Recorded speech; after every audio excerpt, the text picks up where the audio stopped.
Hello and welcome to another session of AZMAT System tutorials.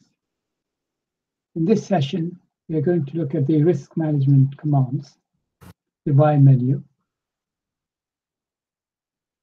We are using XL2010 on Windows XP PC. It's a very slow PC because it's Windows XP. So let's show you File, Help, and you can see Microsoft XL2010. We click on the additional version copyright information. We'll see XL2010 and system info. This will give us information about the operating system. So operating system is Microsoft Windows XP Professional. Okay, let's close this one.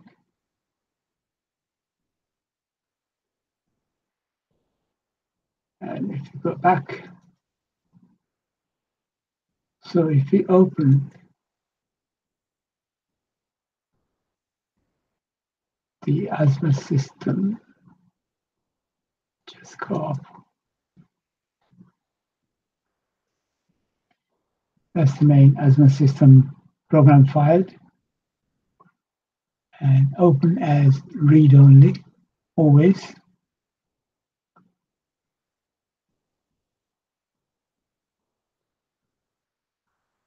And this is very simple password. I've deliberately kept it a very small password. No need for that once you know, because you will know all these passwords. You can make it as complicated as you like on your own machine if you want.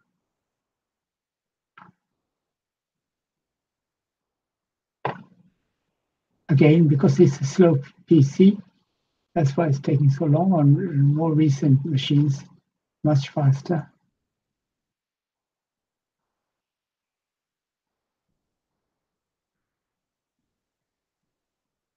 Now I should ask us for the system password.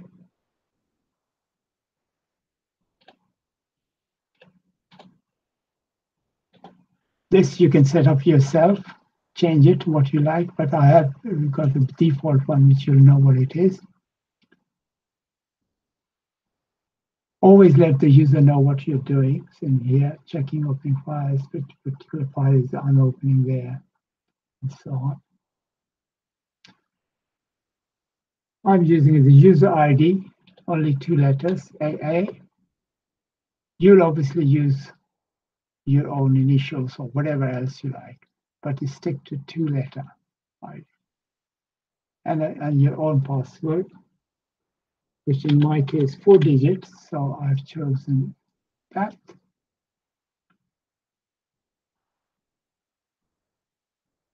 Now it's going to open various files and then put up the menu.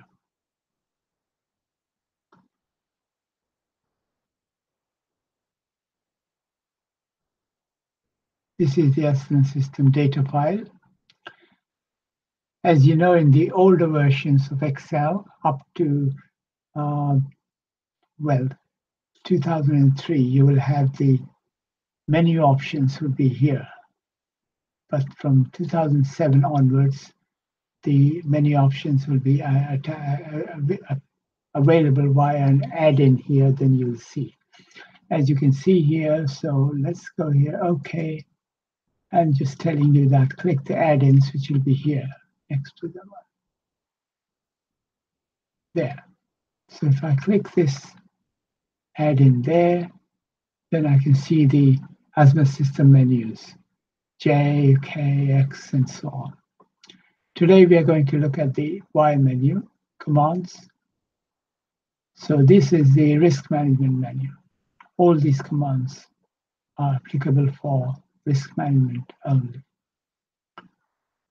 So here, today, we're going to actually look at various, this command here with actual examples. In the previous tutorial, I didn't go into the actual files to get to see just the commands itself, but this is more interesting because if you actually look at one file and see what it's actually going to do. So I'm just going to do it and see what happens. If there's an error or whatever, we'll just go through it and again and see. as you normally do. So volatility file short overview. So if I click that, it'll ask me for a particular file name, which in this case is that. I don't particularly want that one, but if it's got that one there, it's because what he's done is actually using the from the giving a default value, which I don't particularly want that. What I want to see here, I'm going to enter my own, and that is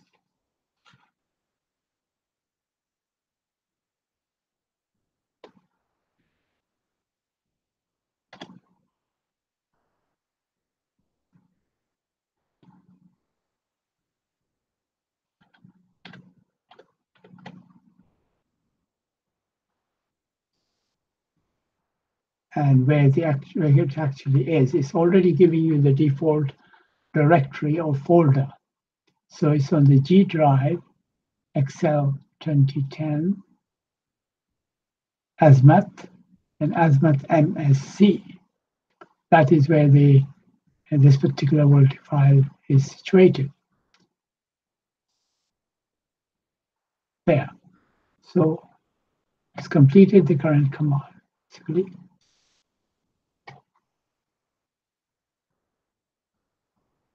short overview of volatility file.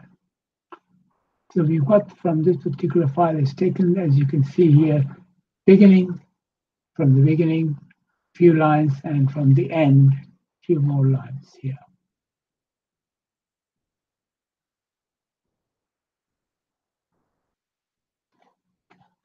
So in here, this is 5 rows.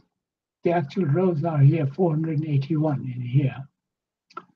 The 5 columns there, and 122900, that's the date of that particular file. This matrix is based on but differs significantly from the market risk management systems. This particular command, we're just going to go through each different commands for now. Not actually, I'm going to go just show you what happens there. So this is the first command, was the volatility file short overview. Okay, I'm going to go here again, get from the Y menu, look at it, and the volatility file long overview. This time, it's kept the file name same because I had actually just entered that, so it's automatically entered it for me. I don't want to change it. I want to use the same file, long overview. So this time we'll have, instead of these few lines here, from the beginning and then 15 lines here, we're going to look at 150 lines it's going to give me from the beginning and the end. So if you look at that, click OK. File directory is the same, folder. Right, so we have here now, let's complete the current command. And as you can see in here, if I go through here, so we should have 150 lines. So we began here from line 6, the first one here. The first 5 lines are just the titles. So we should go down, you can see here, 160 lines up to row 160. Take off the first 5, so it's 155 there. And then it starts again. As you can see, the letters, they're all in alphabetical order. So it begins with A, finished B, C, and then now here is letter F, G, and so on. So now these are the first 150 lines, about 150 lines from the beginning, and then again 150 lines, roughly 150 lines from the end. So 163 and going on 316. That's about 150 lines from the end.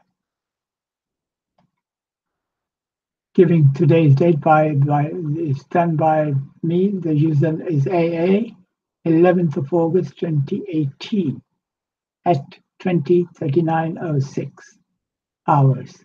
It's the UK time, as I'm based in London.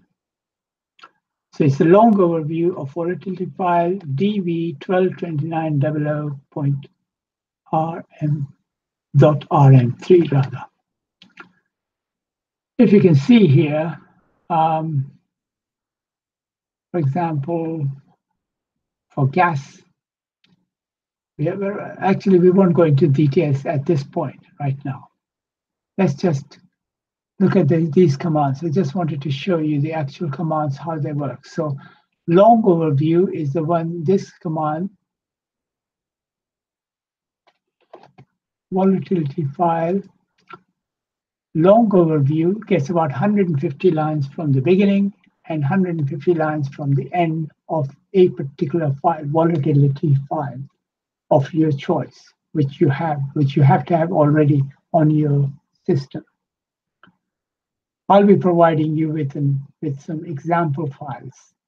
Those are just fictitious files I've made up with the fictitious data, but they are in this particular format, so you can see actually how the real life data files are there. Anyway, so this is the long overview command, and the short overview is this one, A, which is on the different file. I'm going to cancel this menu one and go back and have a look. So this one is this one, and this was the one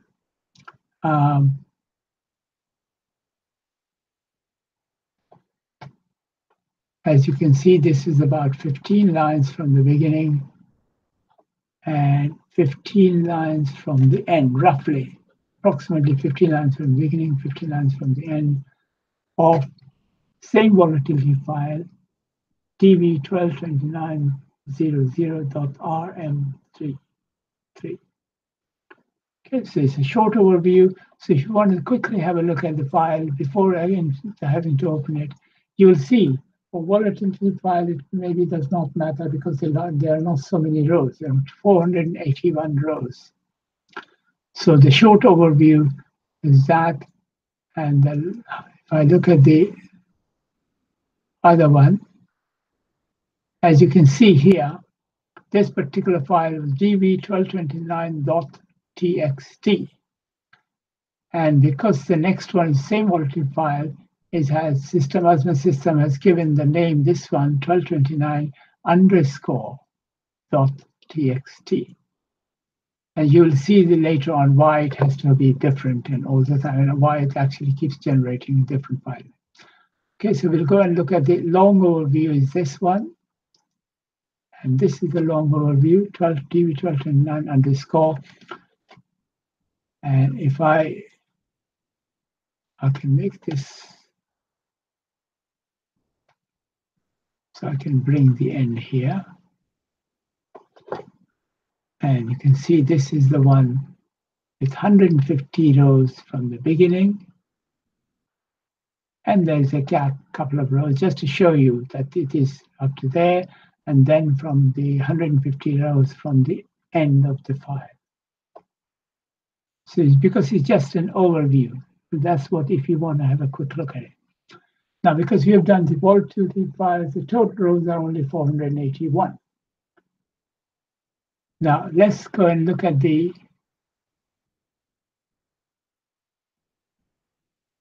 correlation files, short overview. Again, we'll do the same short overview and the long overview. In the correlation files, again, it gets similar to the volatility files. It's about 15 lines from the beginning and 15 lines from the end for the short overview. And the long overview gets 150 lines from the beginning and 150 lines from the end of the file. So this one, I'm going to do correlation files short overview.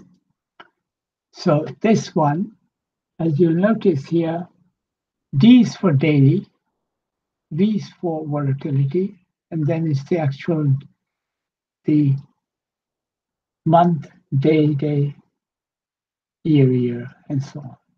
So this particular file, now that was for the volatility. Now we will say for the correlation. So there's again monthly and daily. So this one, we could also have a look at this here before we go to this correlation. if you like, we'll have a quick look actually before. Yes, let's do the volatility file, the monthly one as well. So you may want to see the difference between the actual values before we go to the correlation one. So I'm just going to change in this one, instead of the day, I'm going to change this one to M for month. Notice I do not have to enter in capital letters. AZMAT System will automatically convert them to capital letters later on here, as you will see. So I'm saying here that we are continuing with this command, the first command, correlation run I want, but notice I decided at a later stage to actually change the file to volatility, monthly volatility. However, I'm in the correlation file command. It's actually expecting a correlation file name, not volatility. If I give this, it should come up with an error message saying that there is no such file. At least I hope so. You'll see that. Let's see. If I enter that, it should come up with the, let's see what happens now. See, first error, first two characters of file name must be DC or MC. DC is the daily correlation, MC is monthly correlation file. Because I changed at a later stage, decided instead of getting the correlation file, which I originally selected from the menu here, from the AZMAT System menu, Y menu, I decided at a later stage, oh no, I'll go and I will do the volatility file, the monthly one instead of the daily. So that's why I've got the error message. So you will be able to design your own computer system when you start writing programs within AZMAT System, how to catch these errors.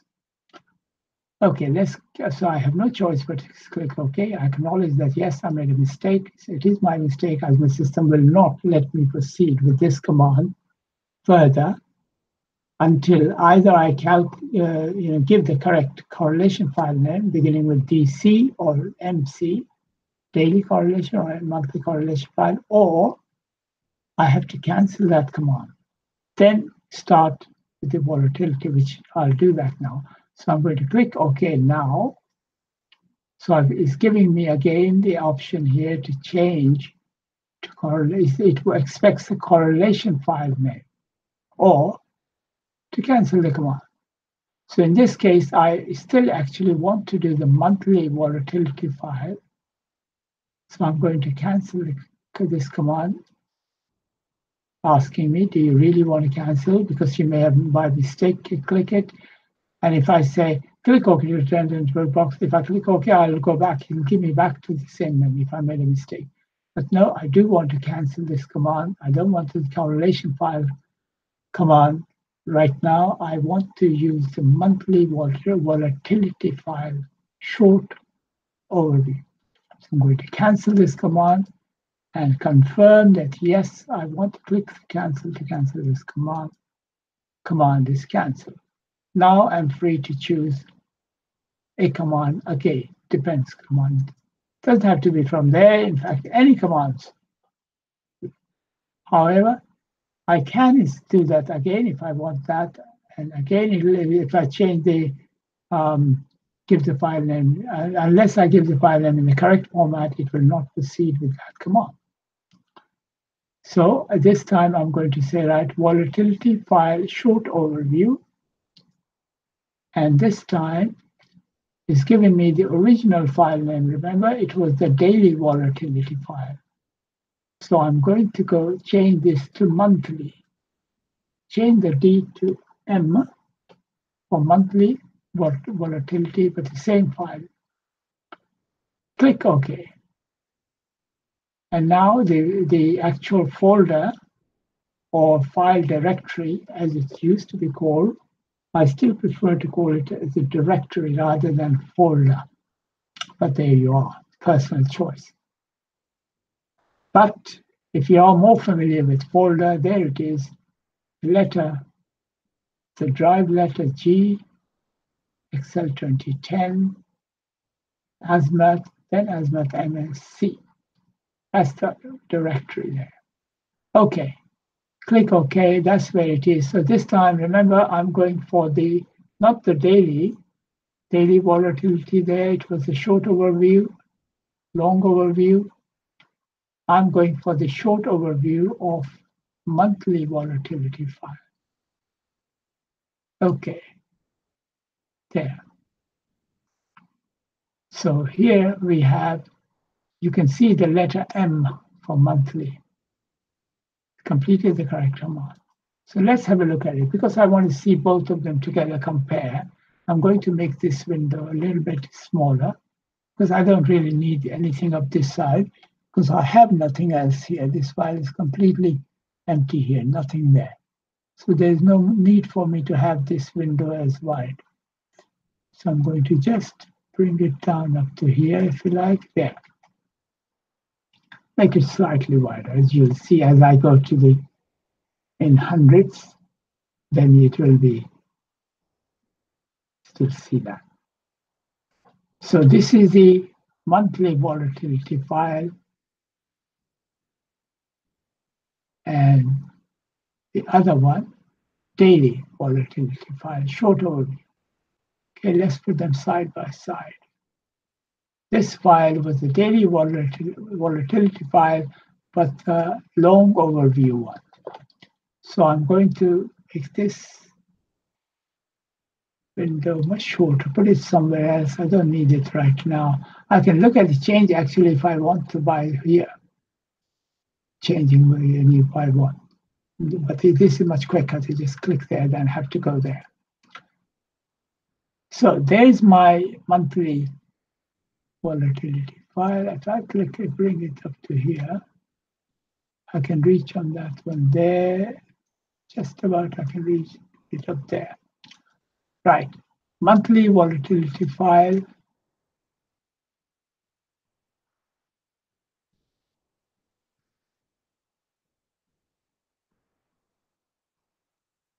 And the short overview of the daily, monthly. You may notice in here, for example, same two instruments, ARS, XS. This is the volatility monthly, this is the volatility daily. And if you notice here, this value here, very different.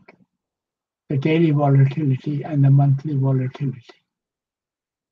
Similarly for the other one as well, it's completely different, very much so. 6.46 something, and this is 1.36, the daily volatility. So, and so on. Almost everyone you'll see, the monthly is very different to the daily, except perhaps this one. You can see Hong Kong dollar and the excess against that 0.015, and this is 0.079. Okay, so this is just to give you an idea of these commands. So the monthly volatility, we'll go into these in more detail later on. Or you can yourself just practice, look at it, and just play around with these commands. And you'll have all these files are being saved. Remember, they are being saved in on your computer in the MSC directory or folder, where the monthly, daily volatility and the daily, monthly correlation files are also stored. So the monthly volatility file is here. First 15 lines, short overview. Daily volatility file, short overview, first 15 lines, and then the last 15 lines from the end. So here, about 15 lines from the end, about 15 lines from the beginning. So it's a short overview of that daily and monthly correlation, volatility file rather, data there. Okay, now I'm going to do the monthly volatility long overview, because this is, remember, this is the short overview. I'm going to just put these down slightly so I don't need to go. This is my daily volatility short overview. So I'm now going to do the monthly volatility long overview. Remember, long overview is where it gets about 150 lines from the beginning and then up to there, and then 150 lines from the end of the file. Remember, the total rows in this file is 481 rows. So we're looking only about, in this case, long overview as well, about 300 rows. So let's now go to the Y menu. So I want to get the volatility file long overview. And this time, so monthly volatility file is the same, file name would be the same because it is a monthly volatility file, which I did here. No, sorry, I got it wrong here, not there, then here. That was the monthly volatility short overview, there, MV 1229. I want the monthly volatility long overview, which will have 150 files so that I can compare with the daily volatility file. So monthly volatility file name is the same. Okay, get me the long overview. Folder or directory name is the same. This is the folder, incidentally, under here, and under the AZMAT directory, AZMAT MSC. That's where all these files are being stored. We'll see later on, if you remember, DB 1229 and so on, these names. So this one, it will name as MV 1229 underscore. You'll see that. So MV 1229 underscore, got that file name. I go here, I'm just going to make it, narrow it down a bit here so I can see, compare. So this is the name, remember it's just MV1229 underscore, DV1229 underscore. This is long overview, and you see long overview for the daily, and long overview for the monthly, MV. 150 rows from the beginning, and 150 rows from the end of the file. There, and so if you come here, similarly 150 rows from the beginning, and then 150 rows from the end.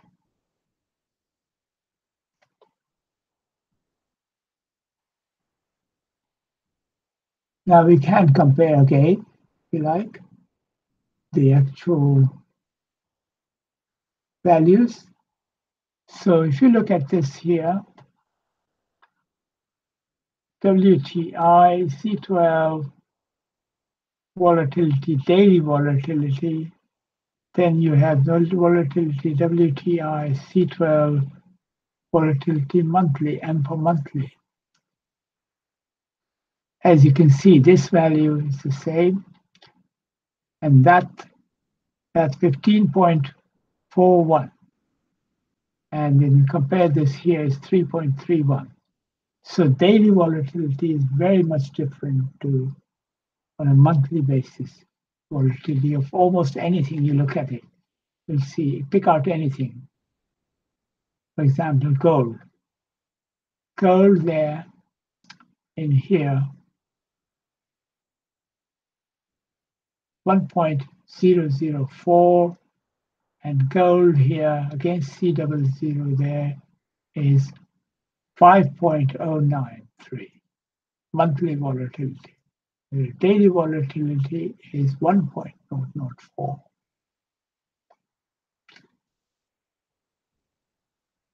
Anyway, we'll go back to the top now.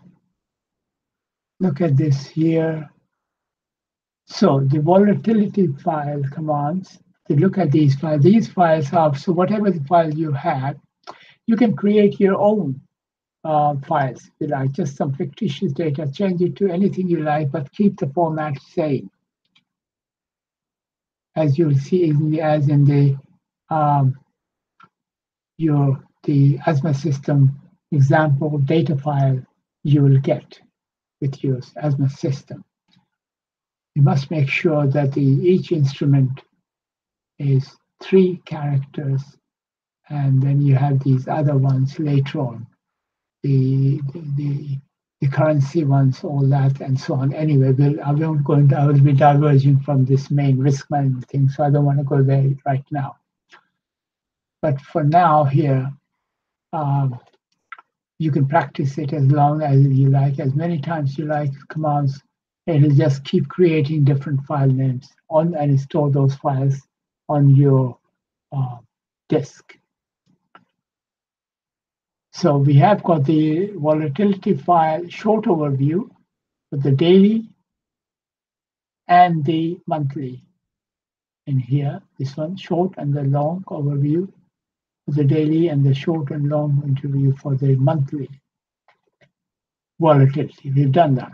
Let's go for the correlation files, short overview and the long overview. So this time, I can keep all these files here, or if I can just look at this here now, I have here 4 files in here in my workspace. This is the main AZMAT system data file. And these are the risk management volatility files which the AZMAT system has just created for me based on these commands from the Y menu.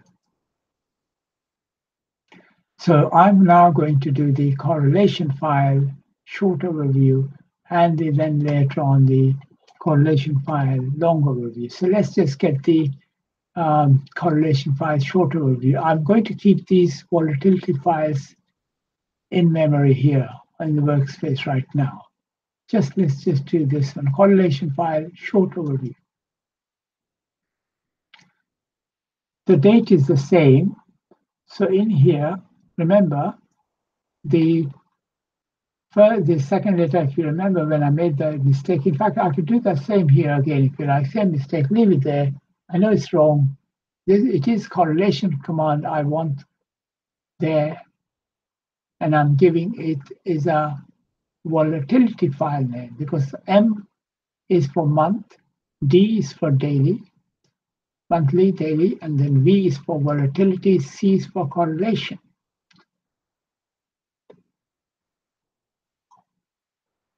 Of course, I've got an error message. First 2 characters file name must be DC for daily correlation or MC for monthly correlation file name. Okay, so this time I don't want to cancel the command. I know this command file name was different, but I deliberately gave it that, kept the same, the default. Default is something which you already got it there. Last time that I used that, that's why my system is giving me that name. So I'm going to change this, just the letter C, V to C. I can put a small letter. I can also put a capital letters, does not matter. So monthly correlation, remember, I have given it a monthly correlation file, and I want the short overview. There is my monthly volatility. I don't have to do the daily and then monthly. I can do in any order I wish. So monthly correlation file for that date, get me the short overview. So again, you should get the first about 15 lines from the beginning and 15 lines from the end. And you'll notice that this one, you definitely do need this command, because this volatility file had, as you can see, 481 rows by 5 columns. But the correlation files, you'll see here, it has a lot more number of rows. So click directory or folder name is exactly the same. All of them are stored there. And these files which you have created by using these commands, AZMAT commands, they're also stored in the same folder or directory. There. So it's completed the current command there. I've got the about 15 rows, as you can see that, from the beginning, and 15 rows from the end. Let's make this system, make this file a bit narrow here. As you can see, the correlation monthly, and this particular one was the long overview, but the short overview, it doesn't really matter. We can actually compare, even if you like the long overview with the short overview correlation, it doesn't really matter because you don't have to compare directly the short to the short. But let's go at the top there. Let's put it here. And it doesn't really matter because there's nothing to compare, because you cannot compare the correlations with the volatility. It's completely different data we have. So we'll go into these later on, actually what they are, what these instruments and so on. But the correlation, as you can see, this has got 115,921 rows, whereas the volatility file had only 481 rows. So the short overview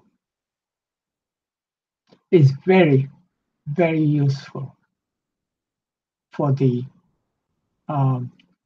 in a correlation file, because you don't want to have to open 115,921 row file.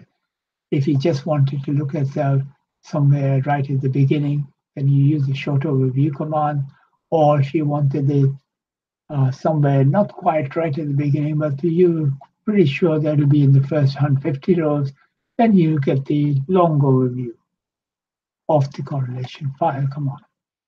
So this is MC, monthly correlation file, and the correlation, as you can see here, depends on the instruments what it actually is. It can be 1, or it can be 0 point, whatever that, or negative correlation. See, these are positive, these are negative. We'll go into all these things later on. Okay, so that's that, and right at the beginning and right at from the end as well.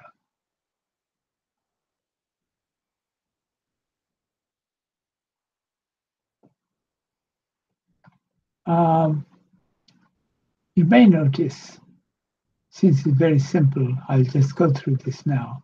Correlation between two pairs of instruments via ARS.access, ARS.access is 1, because it's the same. Correlation is 100%. So whatever happens there, because they are the same instruments, as you can see that. And similarly, right at the end as well, we have zinc against C27, zinc C27, monthly correlation 1.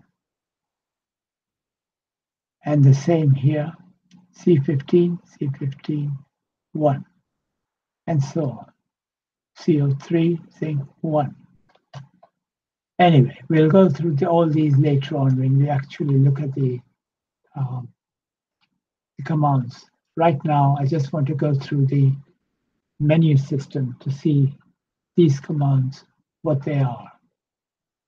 So we'll go through we did the monthly correlation short overview. Now we'll do the monthly correlation long overview.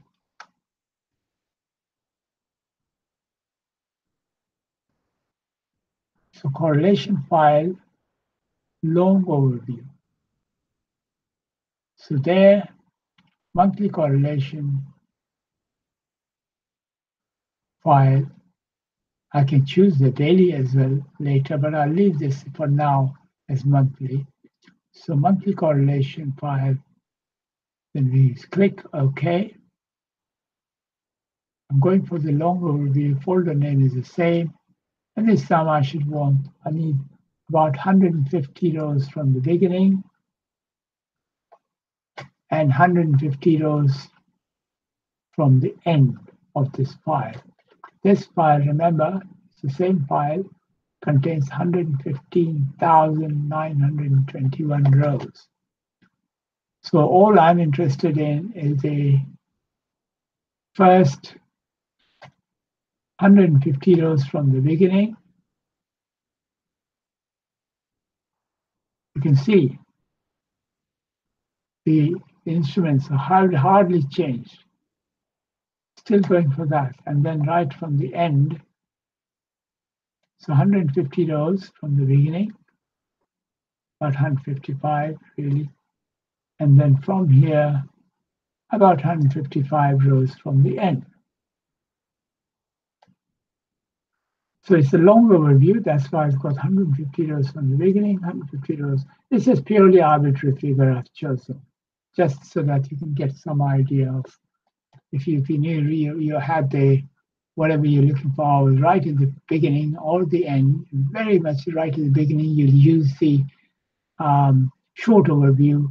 But if it's somewhere, between the first 150 rows, you'll use the long overview at either the beginning or the end. Of course, if it's somewhere in the middle of this 115,921 rows, then you'll use different commands. We've got it all catered for here in AZMAT System. Then you'll actually give the instrument names for a single volatility data or single correlation, and so on. Or you can have it all correlation for currency, for a particular currency or commodity, or all volatility for a particular currency or commodity, and so on. So we'll go through this. You really need to play around with these commands to see, and you'll get to, the more you use it, the more you look at these, it'll slowly, make sense. Because right now it's completely, this subject matter probably is completely new to most of the people who are watching this tutorial, but not for long. As you start using AZMAT System on your own PC on a daily basis, you'll begin to see the difference. And you might start saying, right, this is it, I'll compare this from here to there and do this or that, or this command or that command, and so on. So we have now just looked at it, shown briefly, volatility file, short overview, both daily and monthly, and the same for the long overview, daily, monthly. We have only looked at the correlation file, short and long overview, but both for the monthly file. So let's go and look for the daily file to see whether, then we can see whether there's any difference between the correlation on a daily and monthly basis.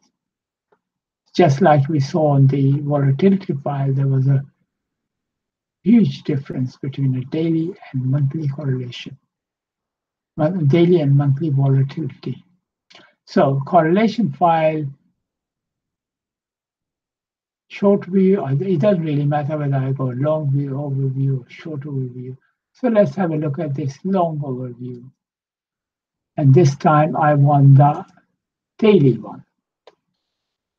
So this time, just to show you that I could delete that and I can enter a small d, but also I can use the capital D. It doesn't really matter. And of course, if I make a mistake, instead of a D, if I change to something, or if I don't enter it, in fact, it should come up with error message. AZMAT System is, as you will see now, not completely correct. There, error. First two characters must be DC or MC. Daily correlation or monthly correlation. All these, you will get to know how to write computer systems which trap all these errors. They don't just, AZMAT System doesn't just go around and start looking for a file, the one I had given, without the one I had given there, not the DC or MC, but just that, right? So it is not. If the user enters something incorrectly, you don't blame the user. You, the programmer, take care of it. Right? It's your responsibility to take care of these things. So in here, again, I'll make a mistake. Instead of DCMC, I'm going to make it say Y. YC. Again, should come up with an error message. There. Should be DC or MC, first two characters.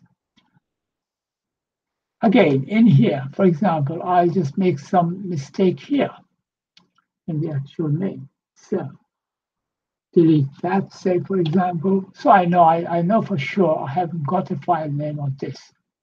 It's got two things wrong. First is I've got a wrong mistake here, there, and I also have a mistake here. So first it'll should come up with this one here. So I'm just going to make it this one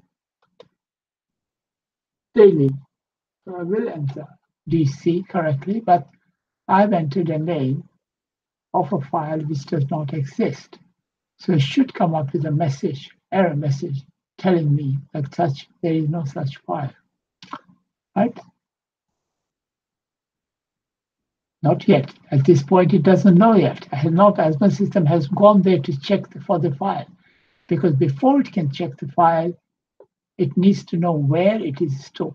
So it's asking you, as it is, file directory or folder name, which is there. Now I've given the directory folder name.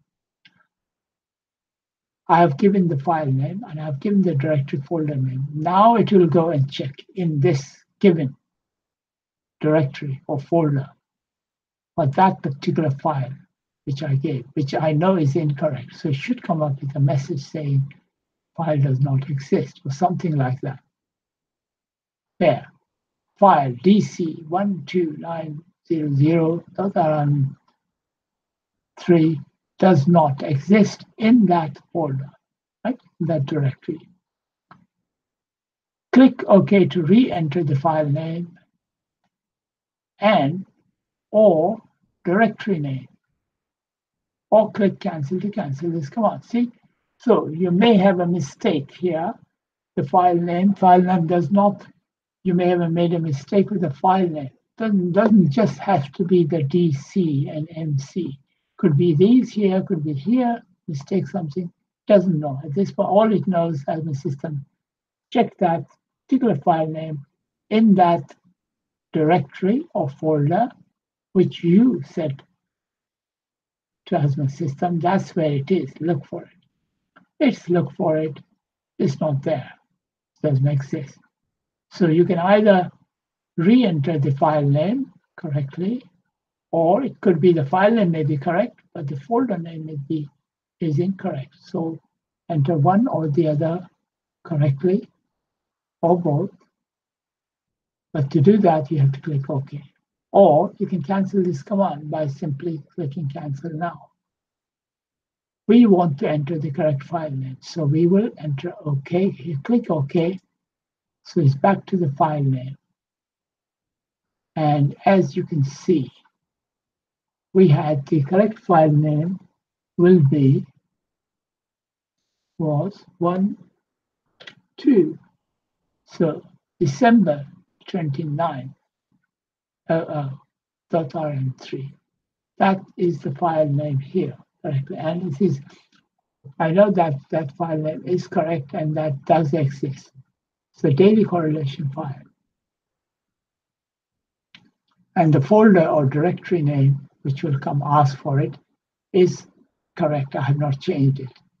But it is very flexible as the system allows you to go and change it. You can put it anywhere else if you like. But I'd advise you to keep all the risk management files in this folder, AZMAT MSC, miscellaneous, for example, under the AZMAT directory or folder. As you will see, we'll go through later on, or we have already been through in the earlier tutorials if you've seen the AZMAT system has separate folders for different different types of files to keep them same, so that it's easier for you as well to look at, because it has more than 100 system files in the main AZMAT directory, and then the subfolders or subdirectories. It has different risk management files all stored in here. But if you want to, you can go ahead and store it somewhere else if you want. But it will get all very confusing. So I suggest you keep to this one. But it's your computer program. Once you've got it, you can do whatever you like. So there's the particular folder. So we'll go ahead now. This time, click OK. So I know this time I've given it the correct folder name. Folder name is correct. I have not changed the directory folder, and the file name is also correct. So that was the monthly correlation, long overview or short overview. Can't remember which one we selected. We'll soon find out whether we selected the short or I think we selected the short one perhaps. Let's see, it doesn't matter, we'll know. If it's got only first 15 rows from the beginning and end, it was short overview. And if you selected the long overview, we have about 150 rows from the beginning and from the end. Okay, click that. Right, there it's got that. And as you can see, a lot more than 15 rows, so it was the long overview, and it says so. And I'm going to again narrow this window there so I can then look at the other thing. So we have the correlation short overview there and the long overview, and this is the daily, D for daily, remember, daily correlation. So I'm going to move this here so I can compare. There is a monthly correlation, daily correlation. You don't need to know right now what they are, the actual, what these instruments mean. Don't have to remember. But for example, you can see that AUD, Aussie dollar, right? Australian dollar, Canadian dollar, and so on. Deutschmark, so on. Right. And the correlation, but the one thing to notice here, as you can see, if the same instruments are there, the two basic instruments there, correlation will be 1. Whether it's daily or monthly, daily correlation, monthly correlation, does not matter. Exact same instruments, correlation will be, because there is nothing it's identical you're looking for. So you'll be able. Whereas all these others are, if this moves, what happens to the correlation? Is it positive or negative? So in this case, in negative, it's going to be if something moves up, the other one going down, or the other one first thing goes down, then the other one's going up. That's what is negative. And the higher the number, the more similar, in the similar direction it will move. And the lower is not so much. But again, at this point, we won't go into that right now. This time, we're just going to go through the actual commands, comparing the command. So there is a daily correlation, there is a monthly correlation, and today's date, that's what I'm doing here, on the 11th of August, 2018, at 21:10 hours by AA. This is I've used the initials AA. And you can see that it's basically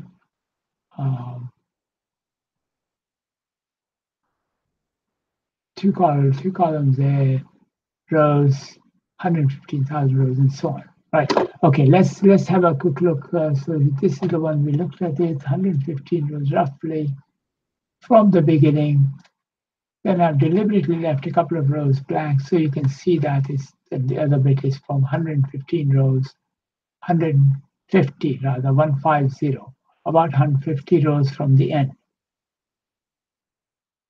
of this file, which has got, I have to click it down up to there, long overview. And as you can see, this file has got correlation file has got 115,921 rows. Lot of rows. So I didn't need to look at if I just wanted to look at the end of the file somewhere, I could just do a quick long overview or the short overview. If I knew it was right at the end, in the beginning, the last 15 rows, then I'll just do the short overview. If I wasn't sure it would be right at the end, last 15 rows, but maybe in somewhere in 150 rows, then I'll do the long overview. There, 150 rows somewhere, I know. There, up to there if it was, I'll get that. Or from the beginning or from the end. Anyway, so now let's go in here. Look at this here. So we have done the volatility file, short overview, long overview, correlation file, short overview, correlation file, long overview. Let's have a quick look at these this command so that see I'm just going to go through this help file, which you should have with you, and then you can read it yourself if you like at your leisure. I'm going to go through this right now. Let's go back to the volatility files. I'm not going to do the command, but I'm going to go to the actual command. So I'm going to cancel this. I can press the escape key to come, or I can just click here, back here, and I can go here. I'll go to the look and see, as you can see, the older files are going at the end here. So let's go to this one, number 7. So this was the daily volatility, and also I'll pick out the other one, daily volatility.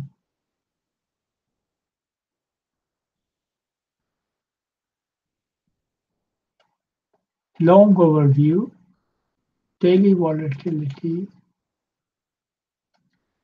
short overview of volatility file, long overview of volatility file, daily volatility file, and so is this, the daily volatility file. I'm going to put it right, bring this maybe same level as here, so we can look at it directly, compare.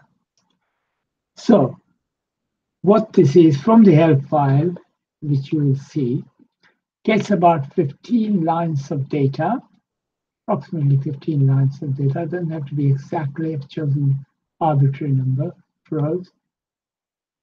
15 lines of data from the beginning and end of a given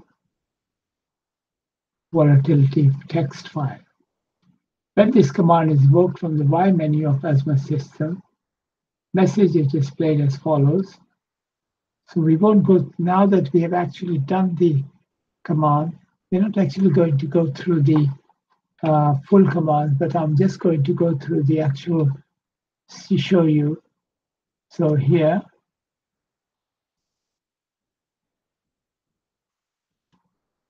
so by menu, volatility file, short overview. If I click that, I won't go through that, I'm just going to cancel the command. So click that, short overview. What do you get?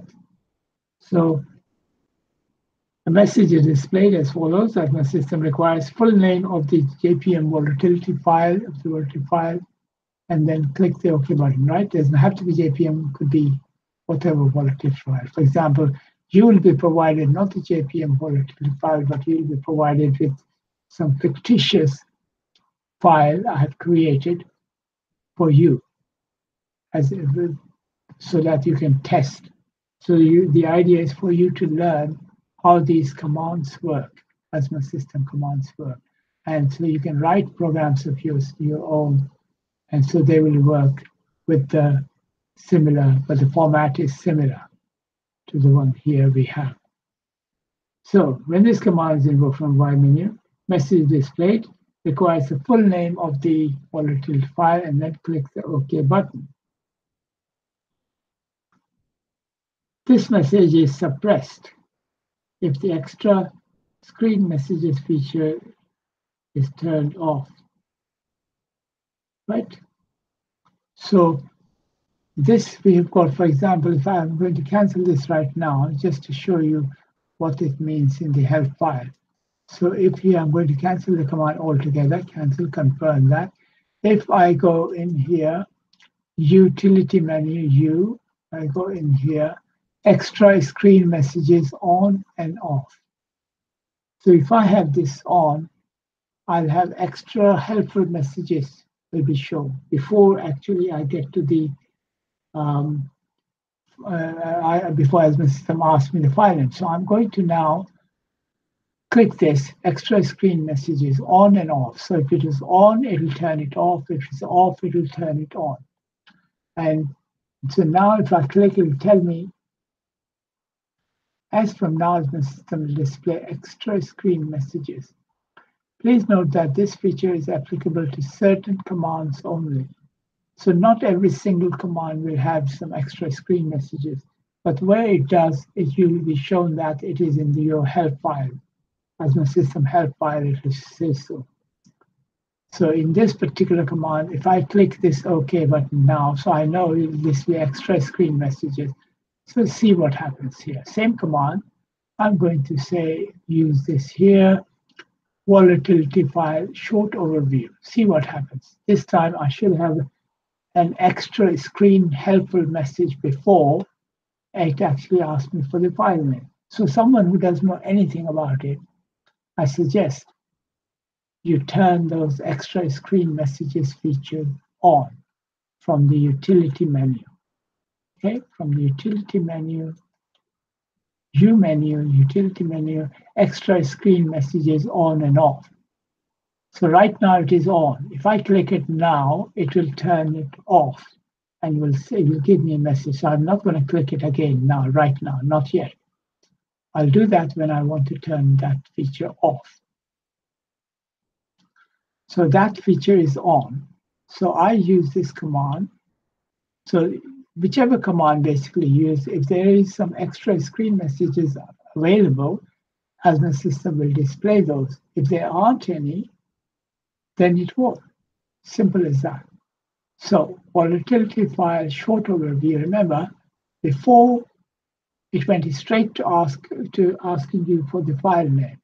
This time it should give me a helpful message to see what it's going to ask before it actually asks for the file name. Let's see what happens.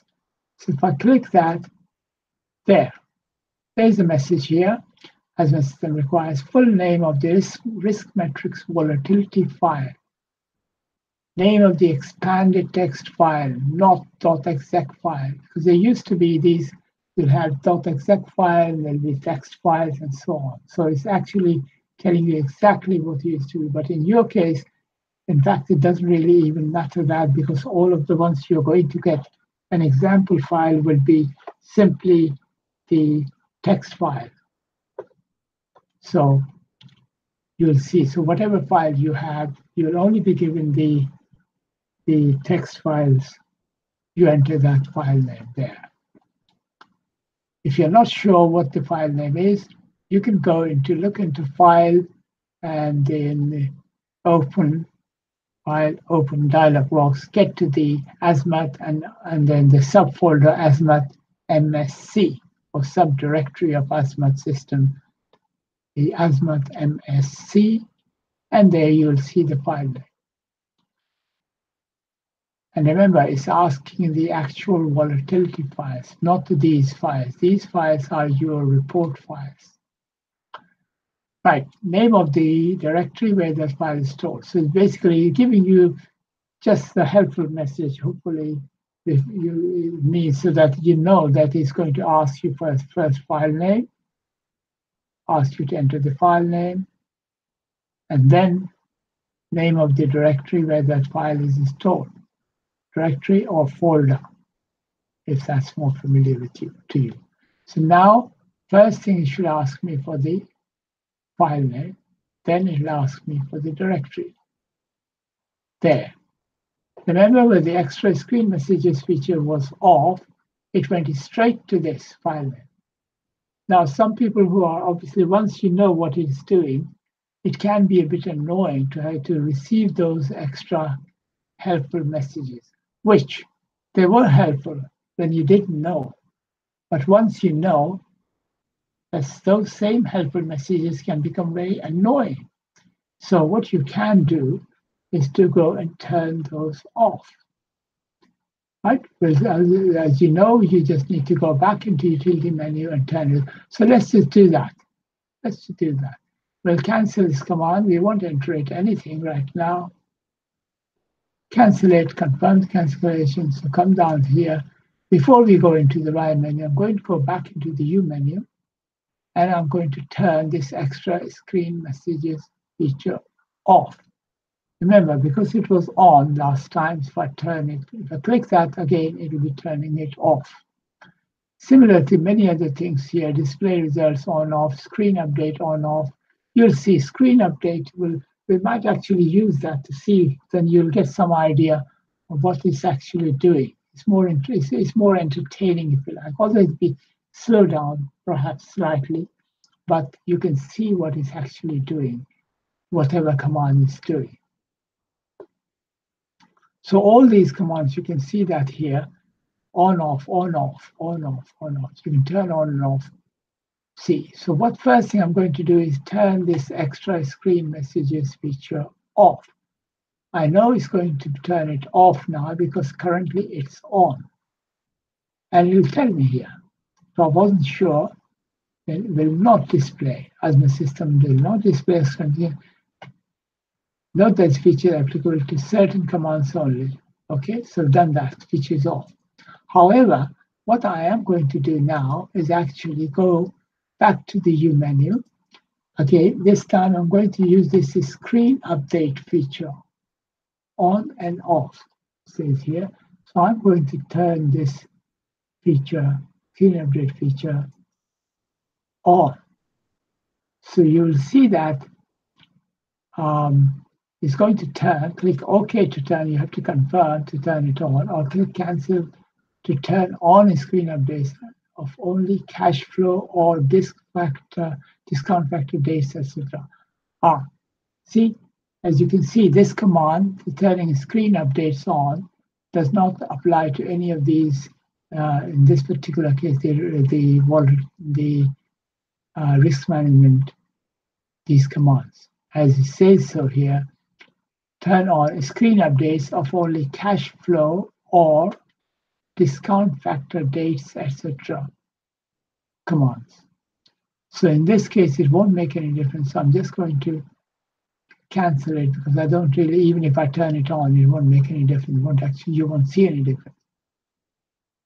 Right, as from now on, it will display on screen any checks as they are carried out. CF for cash flow, DF for discount factor, dates, etc.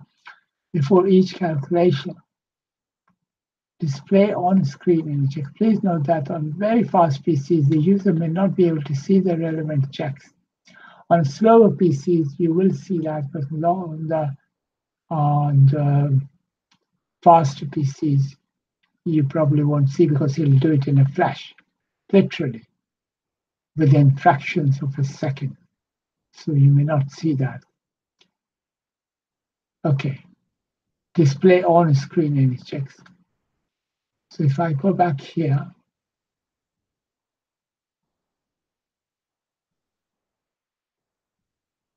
screen updates on off, because it is on off, click OK to turn on all screen updates, or click cancel to turn off screen updates. Now the first one was what? Click OK to turn on all screen updates. Or click cancel, doesn't actually cancel the command, turn off screen updates of only cash flows or discount factor days.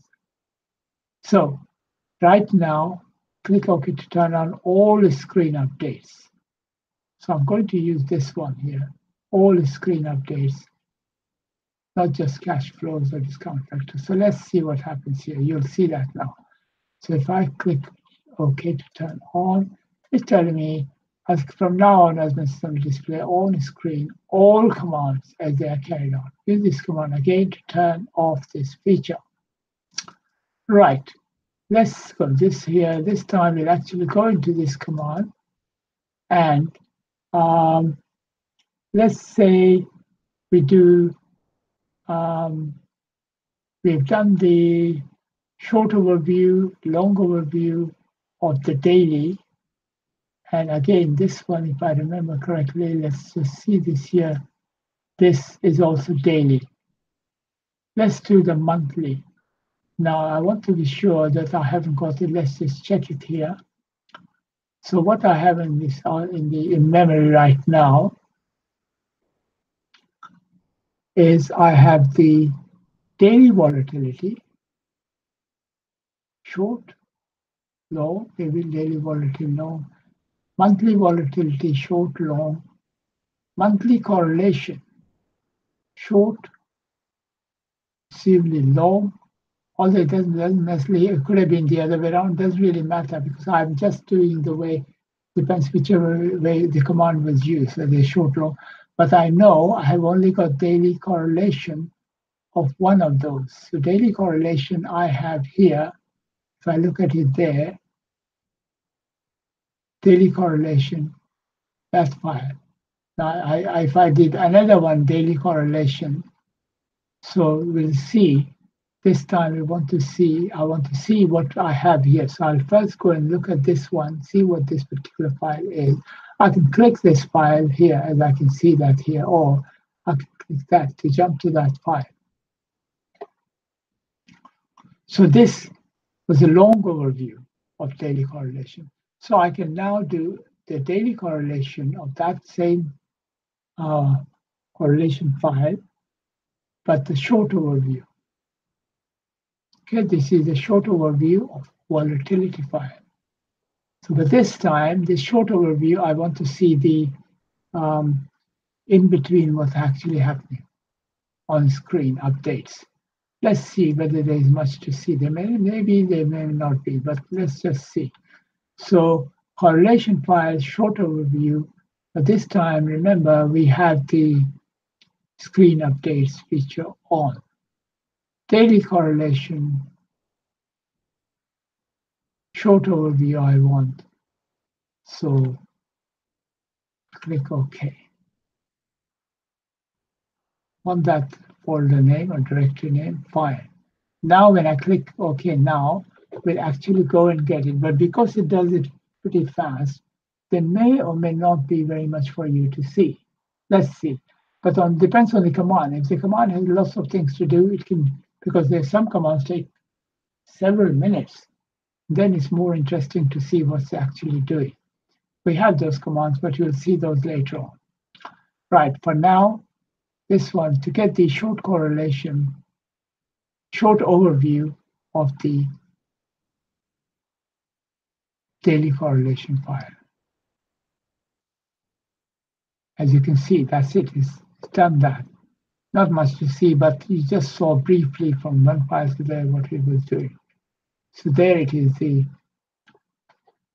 because we had the screen update feature turned on, so it was showing the actual in-between command. But there are, as I said, there are commands which take much longer, and we will see those later on.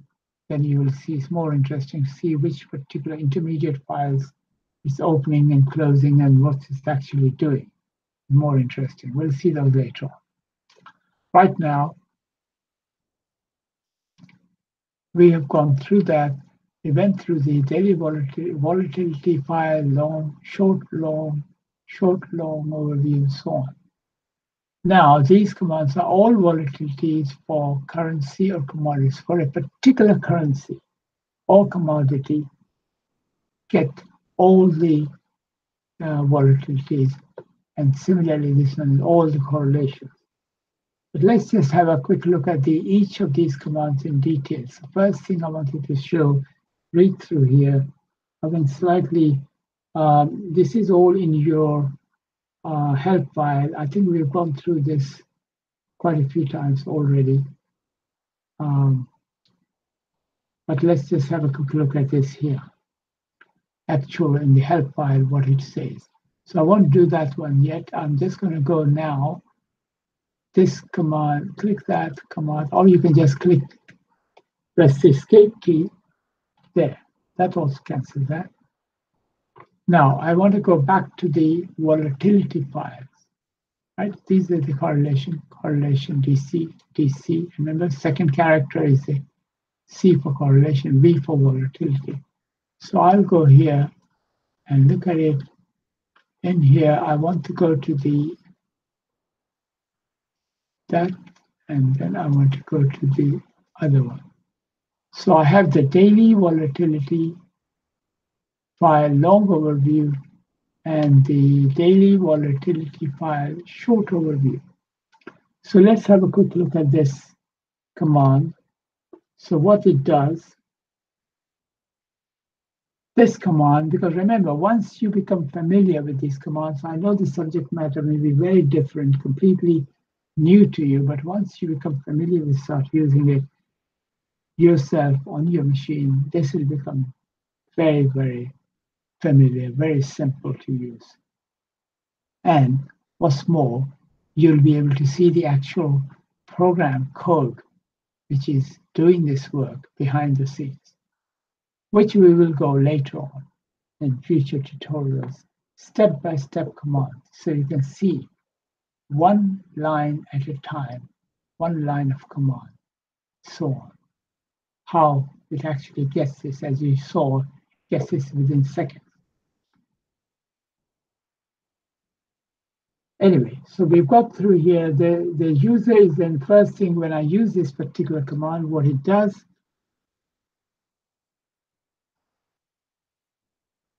Y menu, if I click that, I won't go through continue with the command. I'm going to cancel the command in a minute, but I'll just go through. So if I click volatility file short overview, it asks me for the file name. I've got the extra screen messages turned off, so it's got the straight to the asking the file name dialog box, input box, if you like, instead of an extra screen message, helpful message, which is helpful only but absolute beginners. Once you know what it's going to do, instead of being helpful, it can be annoying. So turn off the screen message, extra screen messages. Normally they are turned off as system initially, but you can actually keep them turned off from the beginning if you want. In your ini file, the initialization file, every user has their own initialization file, .ini. So in my case, it will be because my initials I'm using, the first two letters are AA. So I can't go there. I'll have to cancel this in order to see that. So I won't do that yet. Then use .aa.ini, for example. That will have all your preferences, if you like, you can set up. In your case, whatever initials you use on your machine, it will have those initials .ini.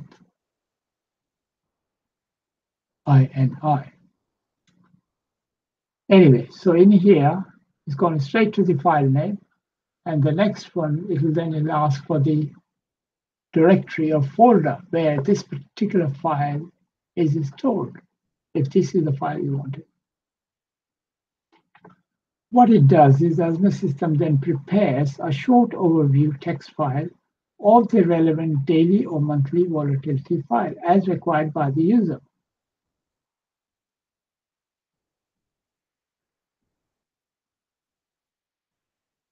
Note that if the required overview file had already been prepared as a result of an earlier command by any user, AZMAT System simply reopens that file.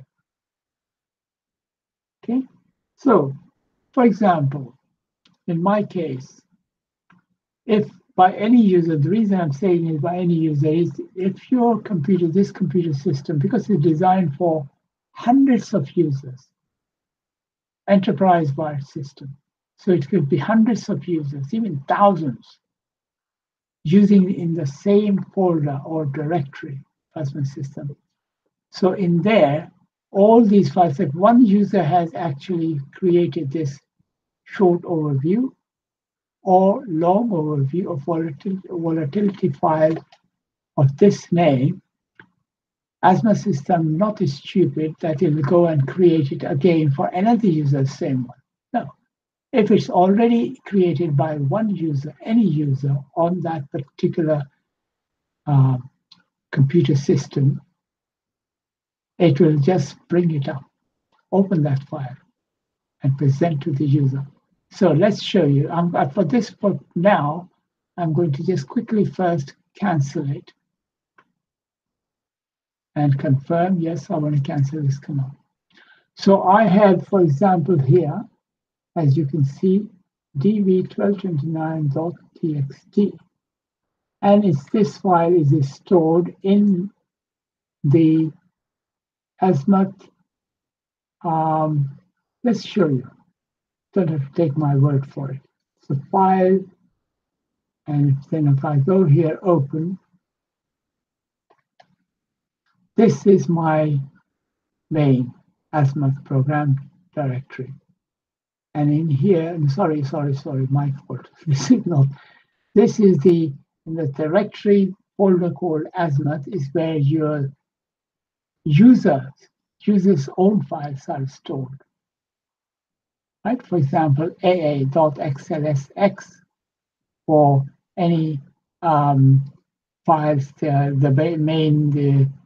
the users file for 2007-2010 Excel version. AA.xls is anything up to 2003 versions from Excel 5 onwards. Those would be, that's your file. And the ini file I was talking about is, let me just check this here. Not here, but it's on the other one in here. aaini.xls or aaini.xlsx.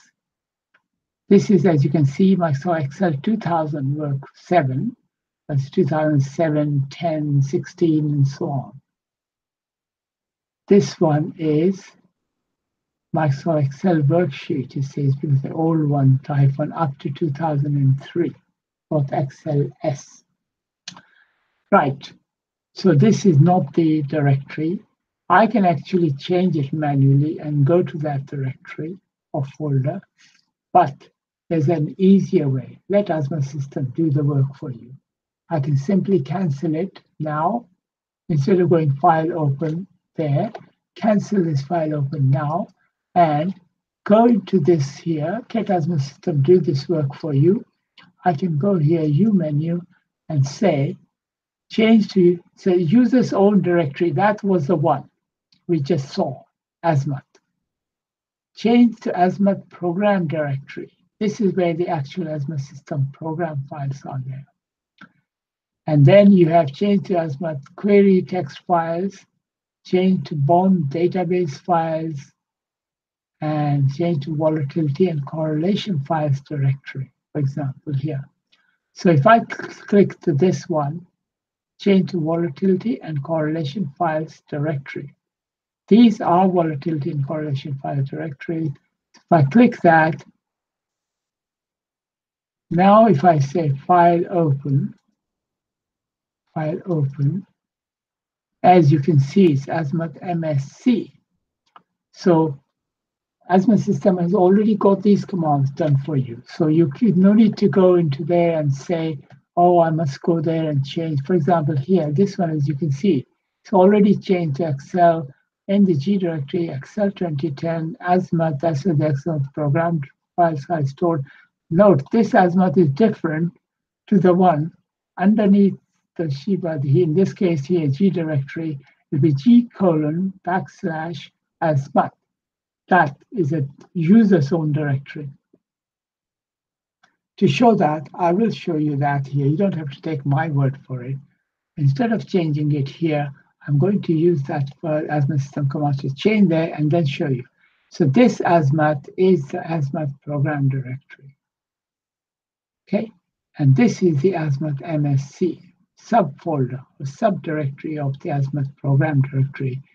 and that's where this the files we're looking for. Your volatility and correlation files are here. So this one, dv1229.txt, is stored, but not. You will see if I here. Let me just see here. dv1229.txt. You can see they're all different .rmt, that.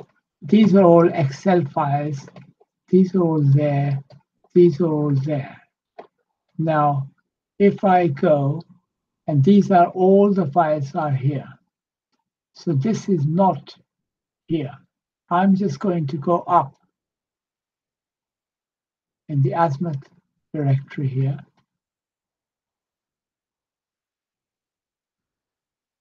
In here, as you can see, AZMAT System has various different subfolders or subdirectories. So there's AZMAT back, AZMAT X12, AZMAT MSC, which was the one we just saw, just came. Those are the actual, if you like, the ones created by AZMAT System, some of those files, but the others are actually like the volatility and correlation files, the one we saw. So here, the text files here, if I go here, let's see here. So we've got the DC DV1229. These are the ones we just created, the text files. Originally, I used to keep them in the AZMAT MSC, but then I decided later on, rather than, because these you could, over days or weeks or months, could be hundreds of these, you could create those. So I decided to put them all under AZMAT text, different to the one. So if I look at it here, this is AZMAT text. I go back up here. So this is in the AZMAT, you have the AZMAT text. That's where we have here. Once upon a time, at the beginning, I used to have them all on here in AZMAT sub, which is your volatility correlation files. That's where they actually are now. But your own text files, the ones you create, query files, they are here, AZMAT text. Anyway, so that file, as you can see here, it already exists. So if I close this file, right? So dv1229.txt. So at the moment, first, before closing, let me just show you. So dv1229.txt. Remember, this is MV. This is dv1229 underscore. It's a different file.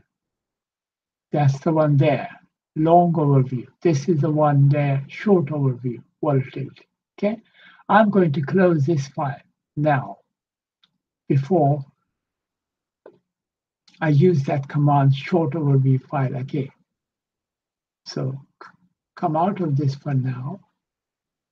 And this one, I can just use, in fact, file close, or I can just say, this is, I've already got useful icons already here to make it much simpler, or just to make sure you know that it is the same command. I'm going to say file close. Okay. Do you want to save changes you made to 1229 text? No, I don't want to change any changes, just close it. That's the Excel asking, remember. I'm not asking, this is the Microsoft Excel message. Don't save that, just close it. Great. So that file, dv1229, without the underscore, is closed. You see there, it's not in memory, it's not open anymore. What I have open is dv1229 underscore, which is the long overview file. So what happens now if I go in the Y menu and I say volatility file short overview, right? This file, remember, I have already carried out this command once. That's all you need to do for a particular file. Then that file will exist in that directory of that particular computer system under the AZMAT system where it's being used. Okay. So in this one is XL2010 in there. So volatility file short overview. Of course, first it doesn't know at this point which file you're talking about. So the full name of the file.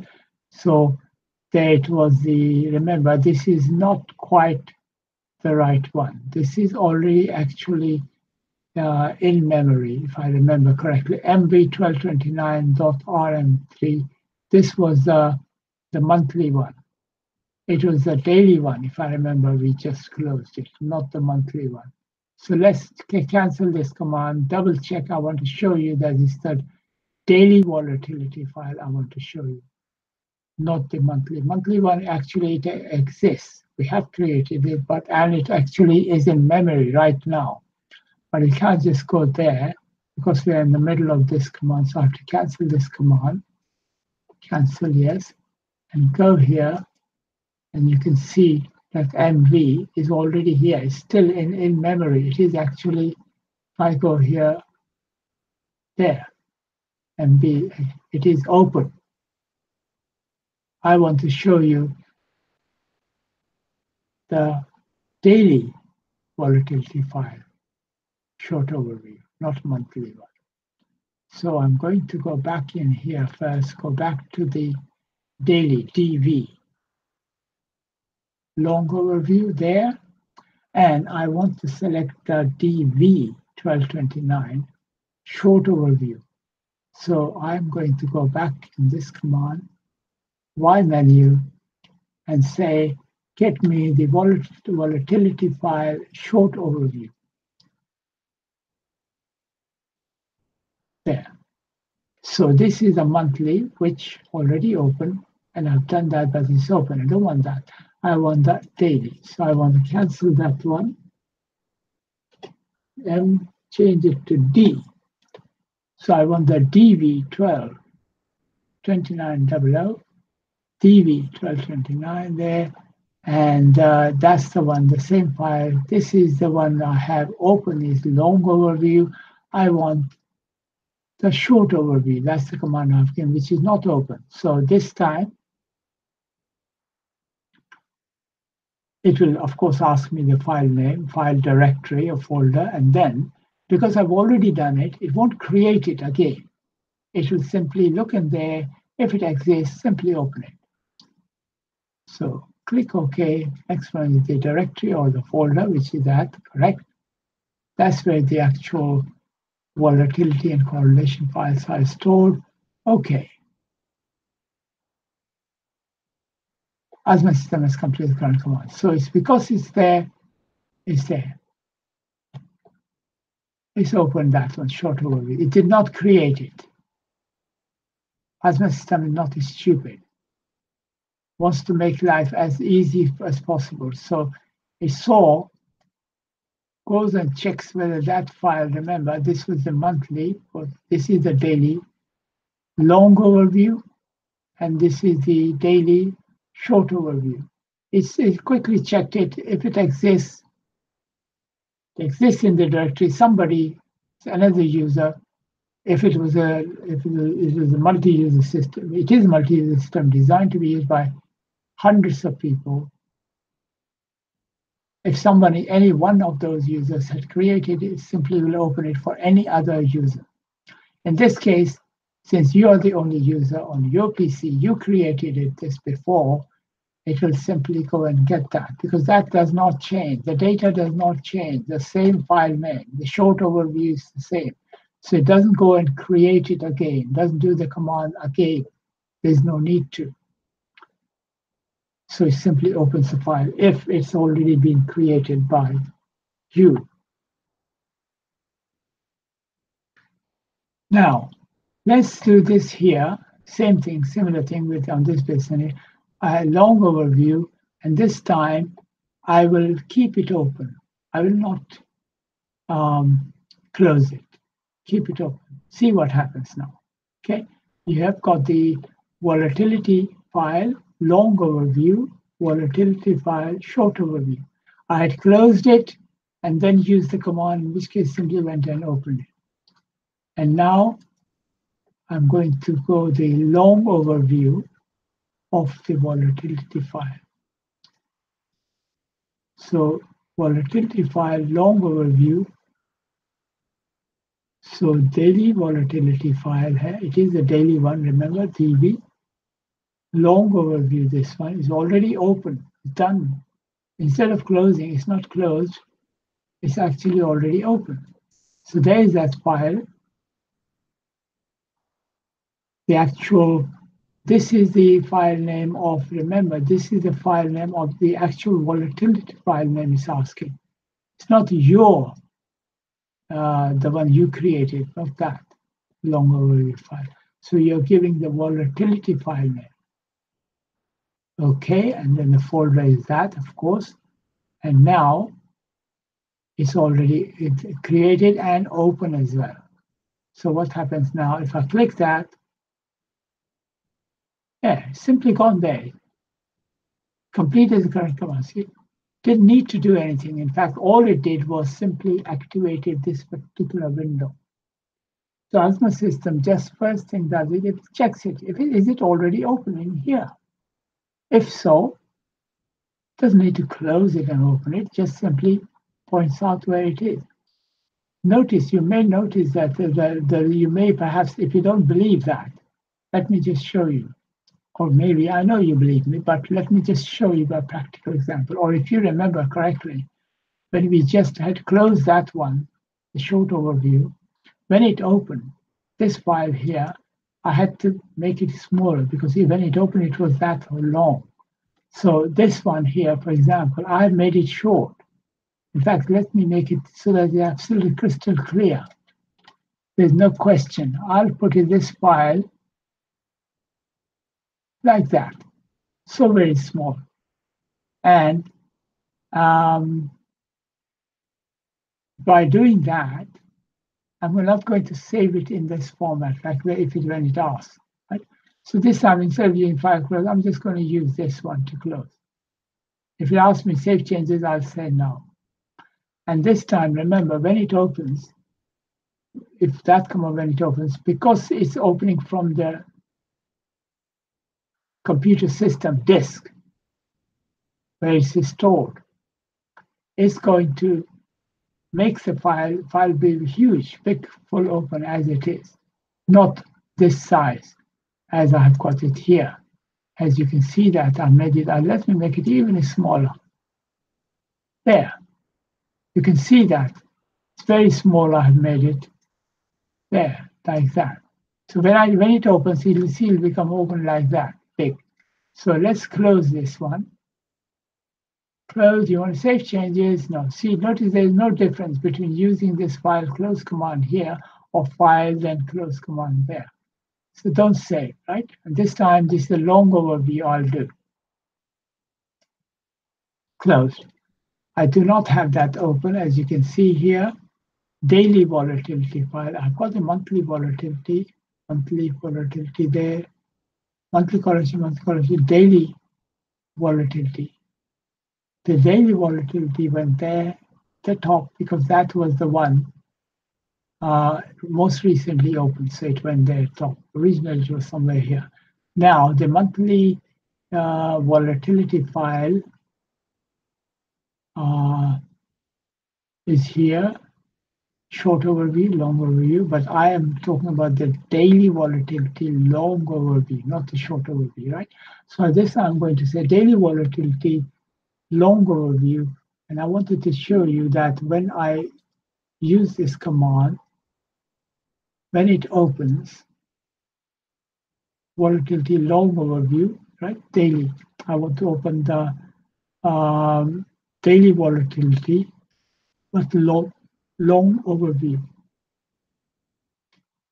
So when it will open, this file will be like that, all big, not that small, which I had made it when I closed, to show you that it's actually opening from the disk. So volatility file, long overview.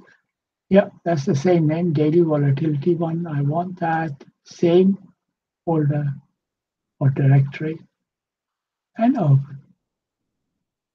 There, as you can see that.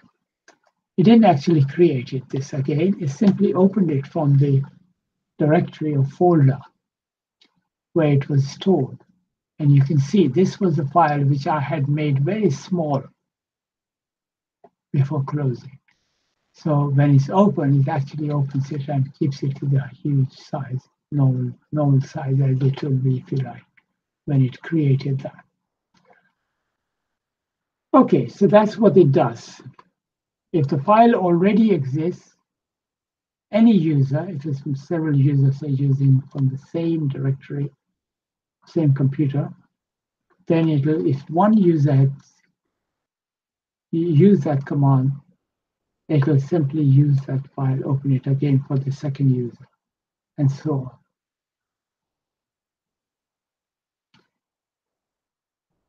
Now, one other thing in here, so in addition to the result of the query, this file contains first two lines from the volatility file, followed by command identifier. So the first two lines are from the volatility file.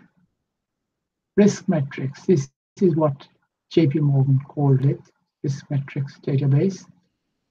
So risk metrics is JP Morgan used it. So this is from their file name. That's what they had it used. But the ones you will get is not risk metrics data file. It's not JP Morgan's file, it's the files I have created, fictitious files, but the format is very similar so that you can actually see what his values would be different, of course, because it's not meant to be for any particular, it's not the real data. Right, so now, so what it does in this file, it actually, in addition to the result of the query, your query is you asked for short overview, long overview, 150 rows from the beginning and the end. It brings it actually copies here first two rows of that as it is from the actual file, the risk metrics file, which was, if you remember, it was dv 1229.00.rm3. Also, could be anything. So it contains, in addition to the result of the file, this file contains first two lines from the volatility file, followed by command identifier, So this was the volatility file, Y menu, and the B. So if I show you here, so command, which command it is, I'm actually showing you. You can see which command it was. So it is the AZMAT command, volatility file, Y menu, so it's the Y menu, and underscore B. So it's the command begins with B. Right, so if you see here, there, B command. Of course, there's no space to enter the whole command of this, and you will only see here the first letter, command identifier. So this file, when you open that file, when you look at the file, any of these risk management files, you're going to see here whether it is, if it's AZMAT command, it says so, AZMAT command, and it's a volatility file, although here it says so, but volatility file, vol for volatility, Y menu, there is the Y menu, so Z, U, and so on, but all the risk management files commands are in the Y menu.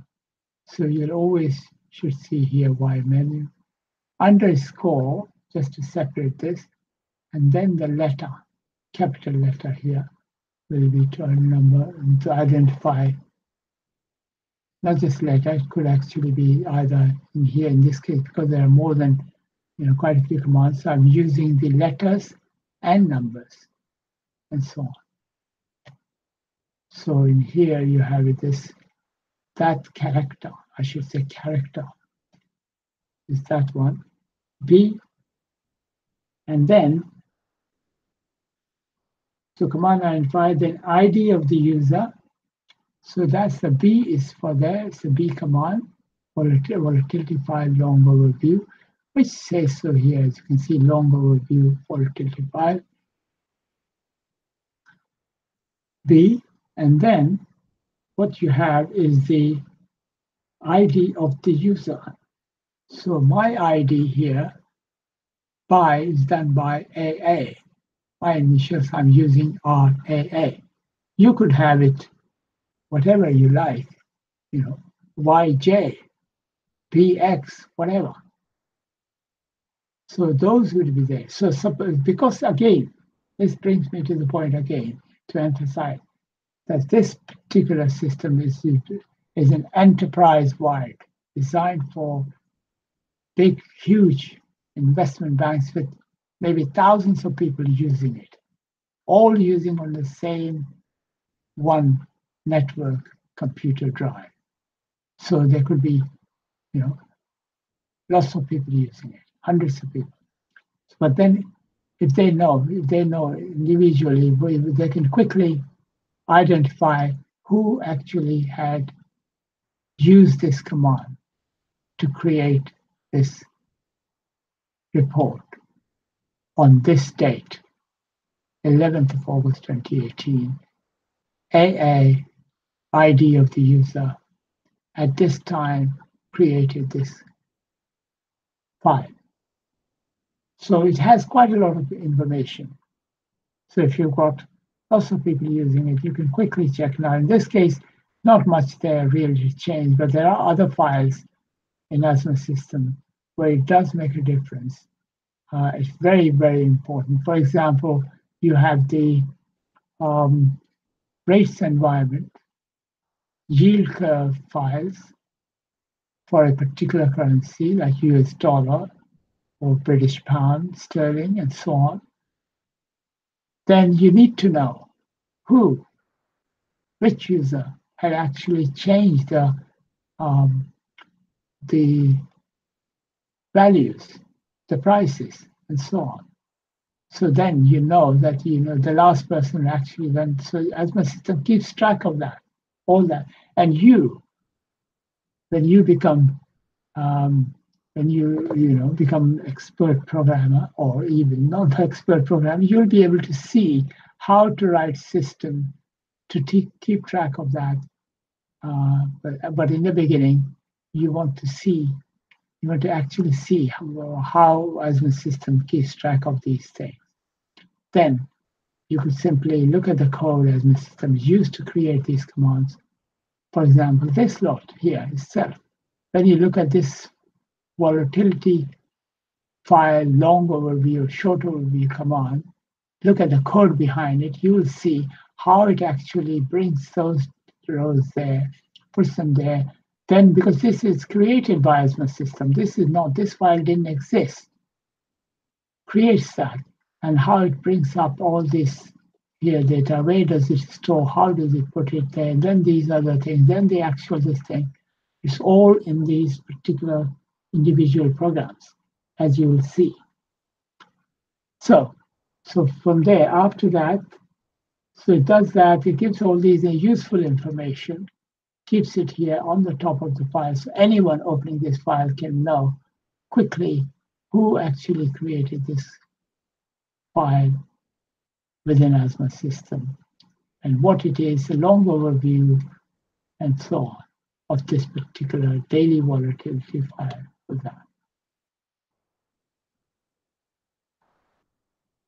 So in addition to the result of the query, this file contains first two lines from the volatility file there, followed by the command identifier, which command it is.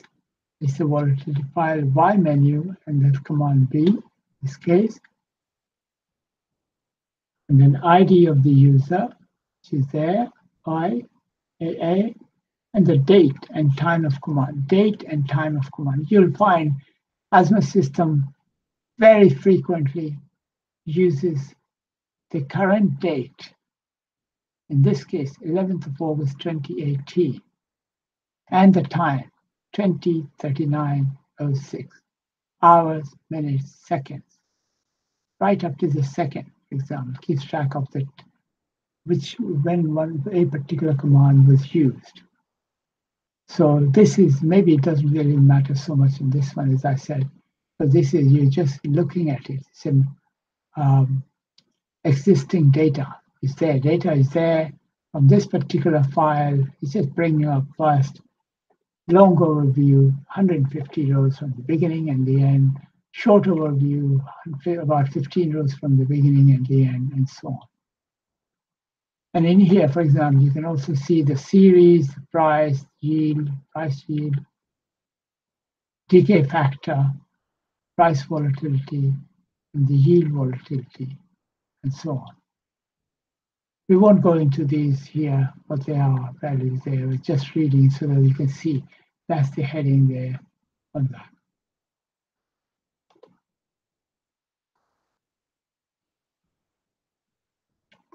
When no longer required, this file should be closed by the user. Answer no to save any changes.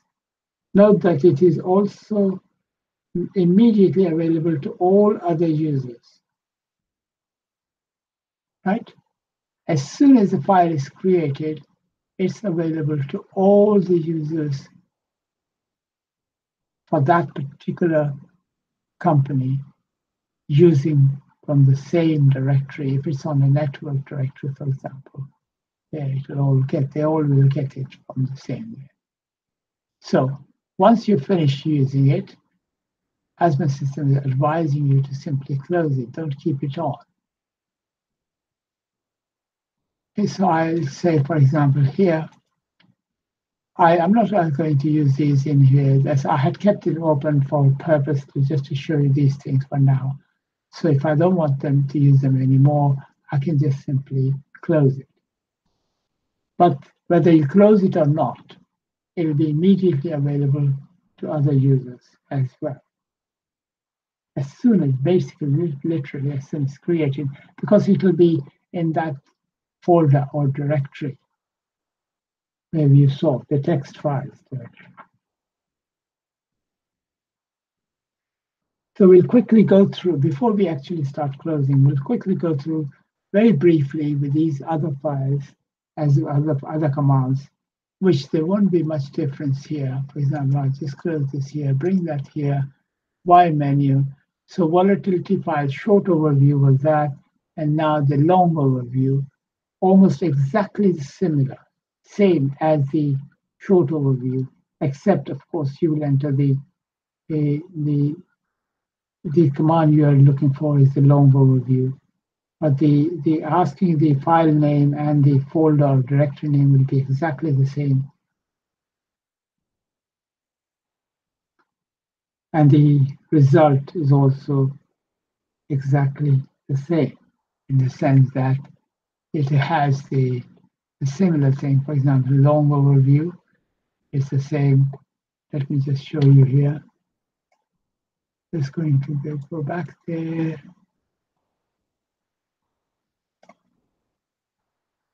I want to get the whole time there. So there it is, long overview. And this was the DV, MV.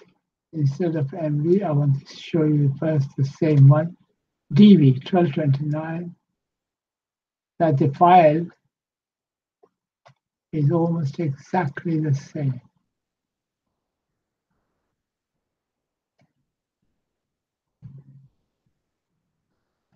Right.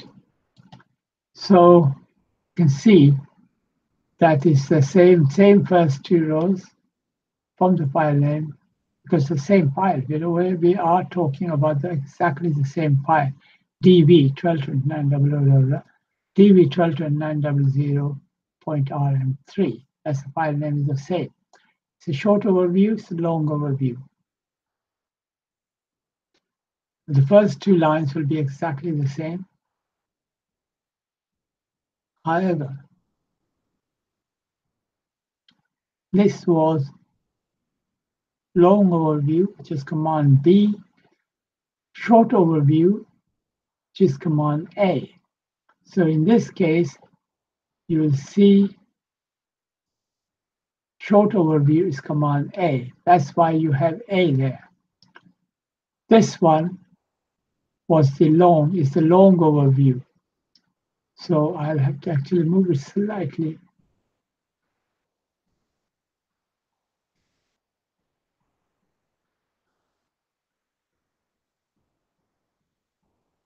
Long overview, B, long overview, Command B, Y menu, Command B, Y menu, Command A,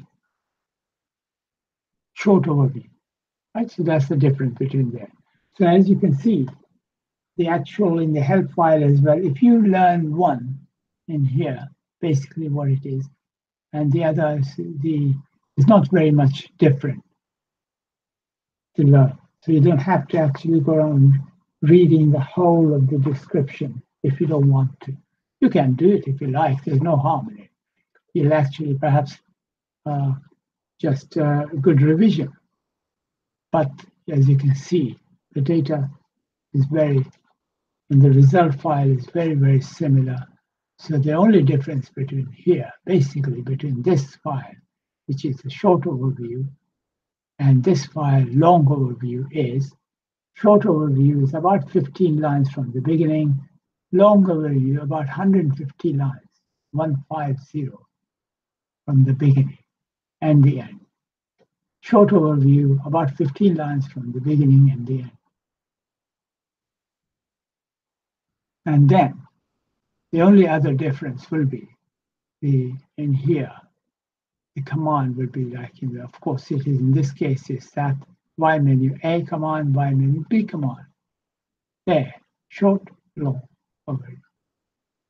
And of course, the other difference will be in the data itself will be different by definition. So this is the price volatility on a monthly basis. This is on a daily basis. And the decay factor is the same, as you can see. The decay factor is the same. But let's not go into that for now. And the other values, you can see the yield, price yield is different. This is similar there. But the actual volatility, because this is the volatility is the one file we're talking about, the monthly volatility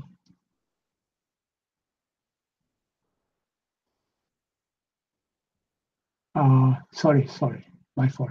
Why am I talking monthly? It is daily volatility. It is daily volatility. I'm not comparing monthly volatility. I thought we were comparing monthly. No.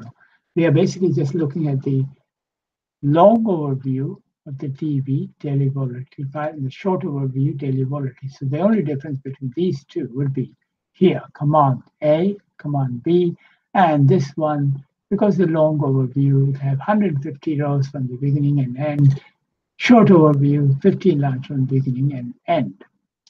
Now, of course, when we compare, instead of the daily volatility, when we compare with the monthly volatility, so let's go for monthly volatility short overview. It's quicker to just go for here, so I can see monthly volatility there.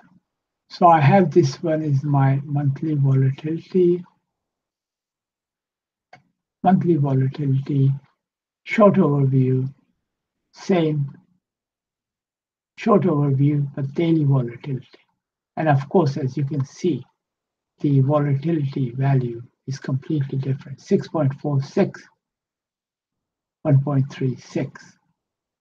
So it will be different between ATS, XS, ATS, and XS. Volatility daily, volatility monthly. Okay, so let's now, so the daily, monthly volatility, whether it's daily, monthly, long overview, short overview, you can see what the difference would be and why and so on.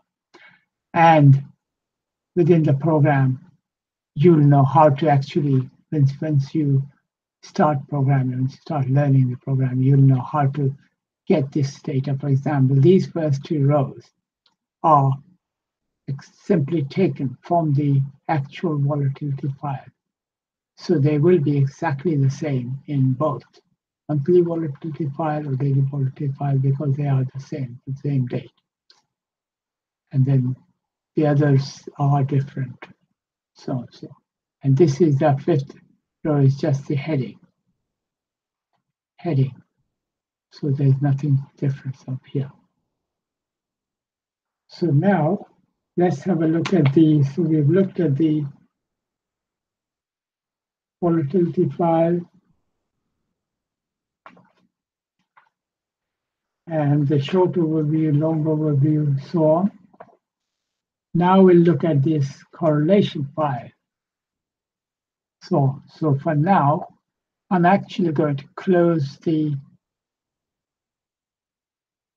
these files, but not all of them. I'm just going to, for example, close, let's close, I'm just trying to see here first what I can do. This is the long one here. This is the short one. Let's close this in here. We'll go here, monthly volatility,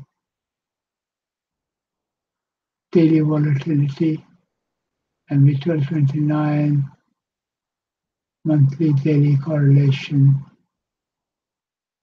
Okay, so let's close some of these. Let's close the monthly ones, for example. I don't particularly want to keep here. So I'll close this one. Don't save. And this is the one that was the daily one. I'll keep the daily one here. I want to get the monthly there.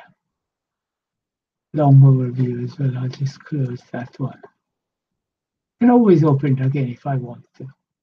But I want to go to now the correlation file short overview. So the correlation file is quicker to go here than keep looking in there which file what is it. I can't even read it unless I go there. So I can see the correlation file. I think I did the short one first, so the long overview is that underscore. So there, short overview correlation file. And if I go for the correlation file, this is a monthly instantly, MC, monthly, remember, DC for daily. So I'll go for the monthly long overview there. So if you go here, move it slightly there, a bit for there.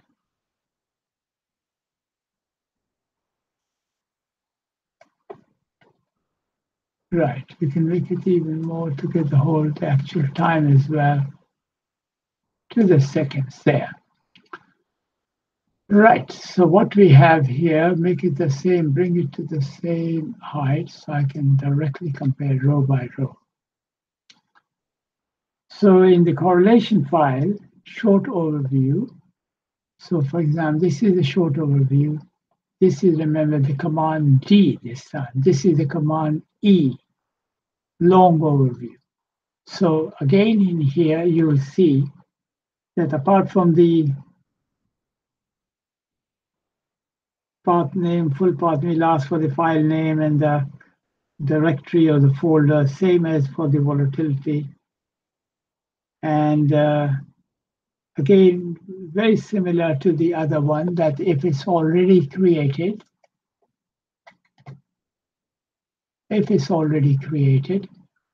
the volatility file, like for example, we had it long and short, it's just if it's created and it's on the file in the disk, if it's already in memory, you'll simply go there, activate that. If it's not open, not already there, not activated there, then, for example, actually, I want to show you something here so we can see the difference in that. Right, let's see that actually, just show you the difference here. For example, I'm just going to come out for it, just show you something. This is the short overview. That's the long overview. I'm going to actually just make this file go here, and I'm going to make it very small. There. Right? So there is the long overview of correlation file MC122900.rm3.rm3. Right? I created that long overview, and it's open. So, and remember, this is the short overview correlation file. And this is the command D, this is the command E in the Y menu. And because this is a correlation file, so it says COR for correlation. The other one, if you remember, if I bring that down, volatility, I'm just going to bring it down so we can actually see. That's why I've not closed all of the files yet, volatility, because you can see the difference. There is the volatility file, so it's AZMAT command, correlation file, AZMAT command, volatility file, Y menu. This is command A, short overview. This is command E, short long overview of correlation files. So if you go and see here, Y menu, A, short overview is there. Short overview command, Y menu, A command, volatility. This command, on the other hand, is correlation command, long overview, and it's command E of Y menu. Command E is there, correlation file, long overview, command E, there. So AZMAT system has actually extracted that particular, keeps track of which file user has executed from there, has actually selected, and it puts that particular actual description of that command. So anybody looking at it can see that this file, this correlation, short, or in this case, long overview file was created by user AA on this date at this time, and the command used was Y menu, correlation file command. This is Y menu, command E, there. So I wanted to just show you here. I have got this file already open, right?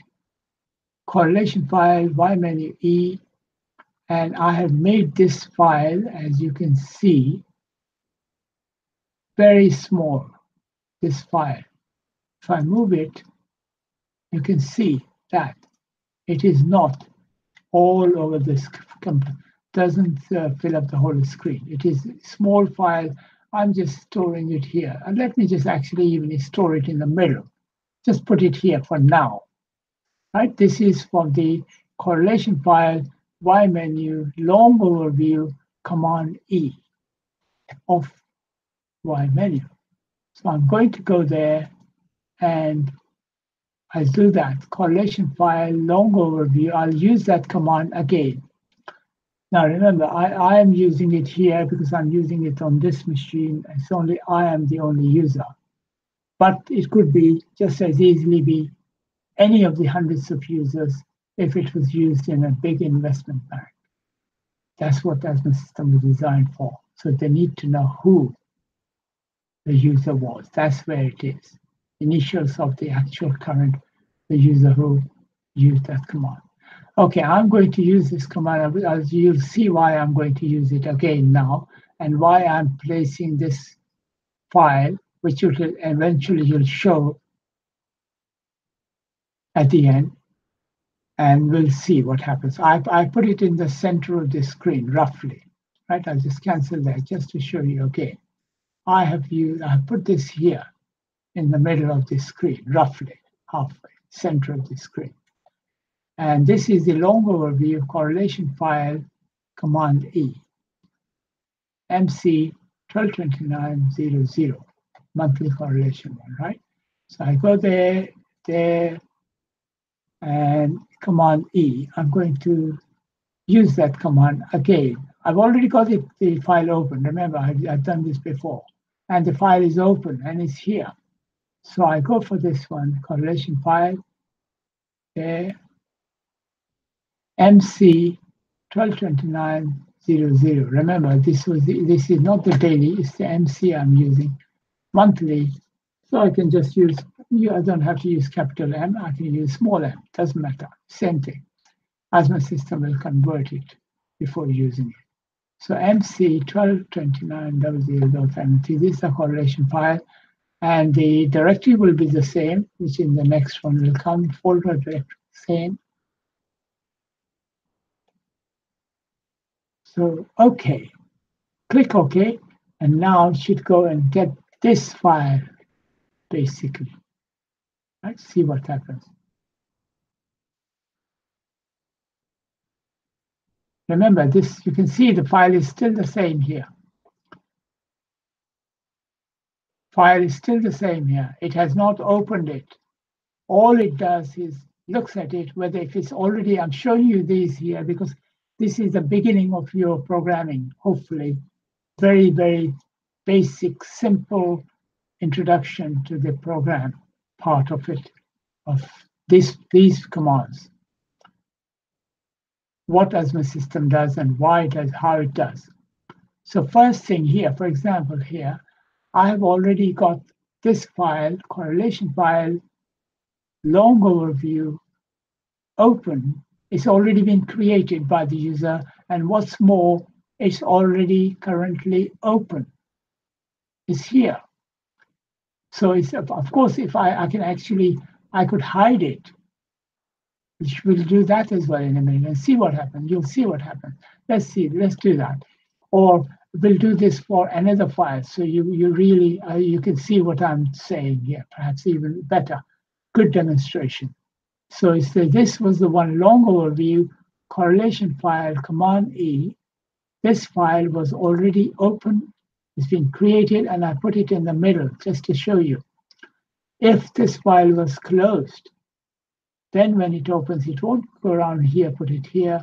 It will, because I'm not saving it in this format or here. It'll open, it will be a huge, big file. But let's do one other thing while we are at it here. We'll do this monthly correlation here. Short overview correlation file, monthly correlation file. And this is the command D, which is short overview correlation command D. D.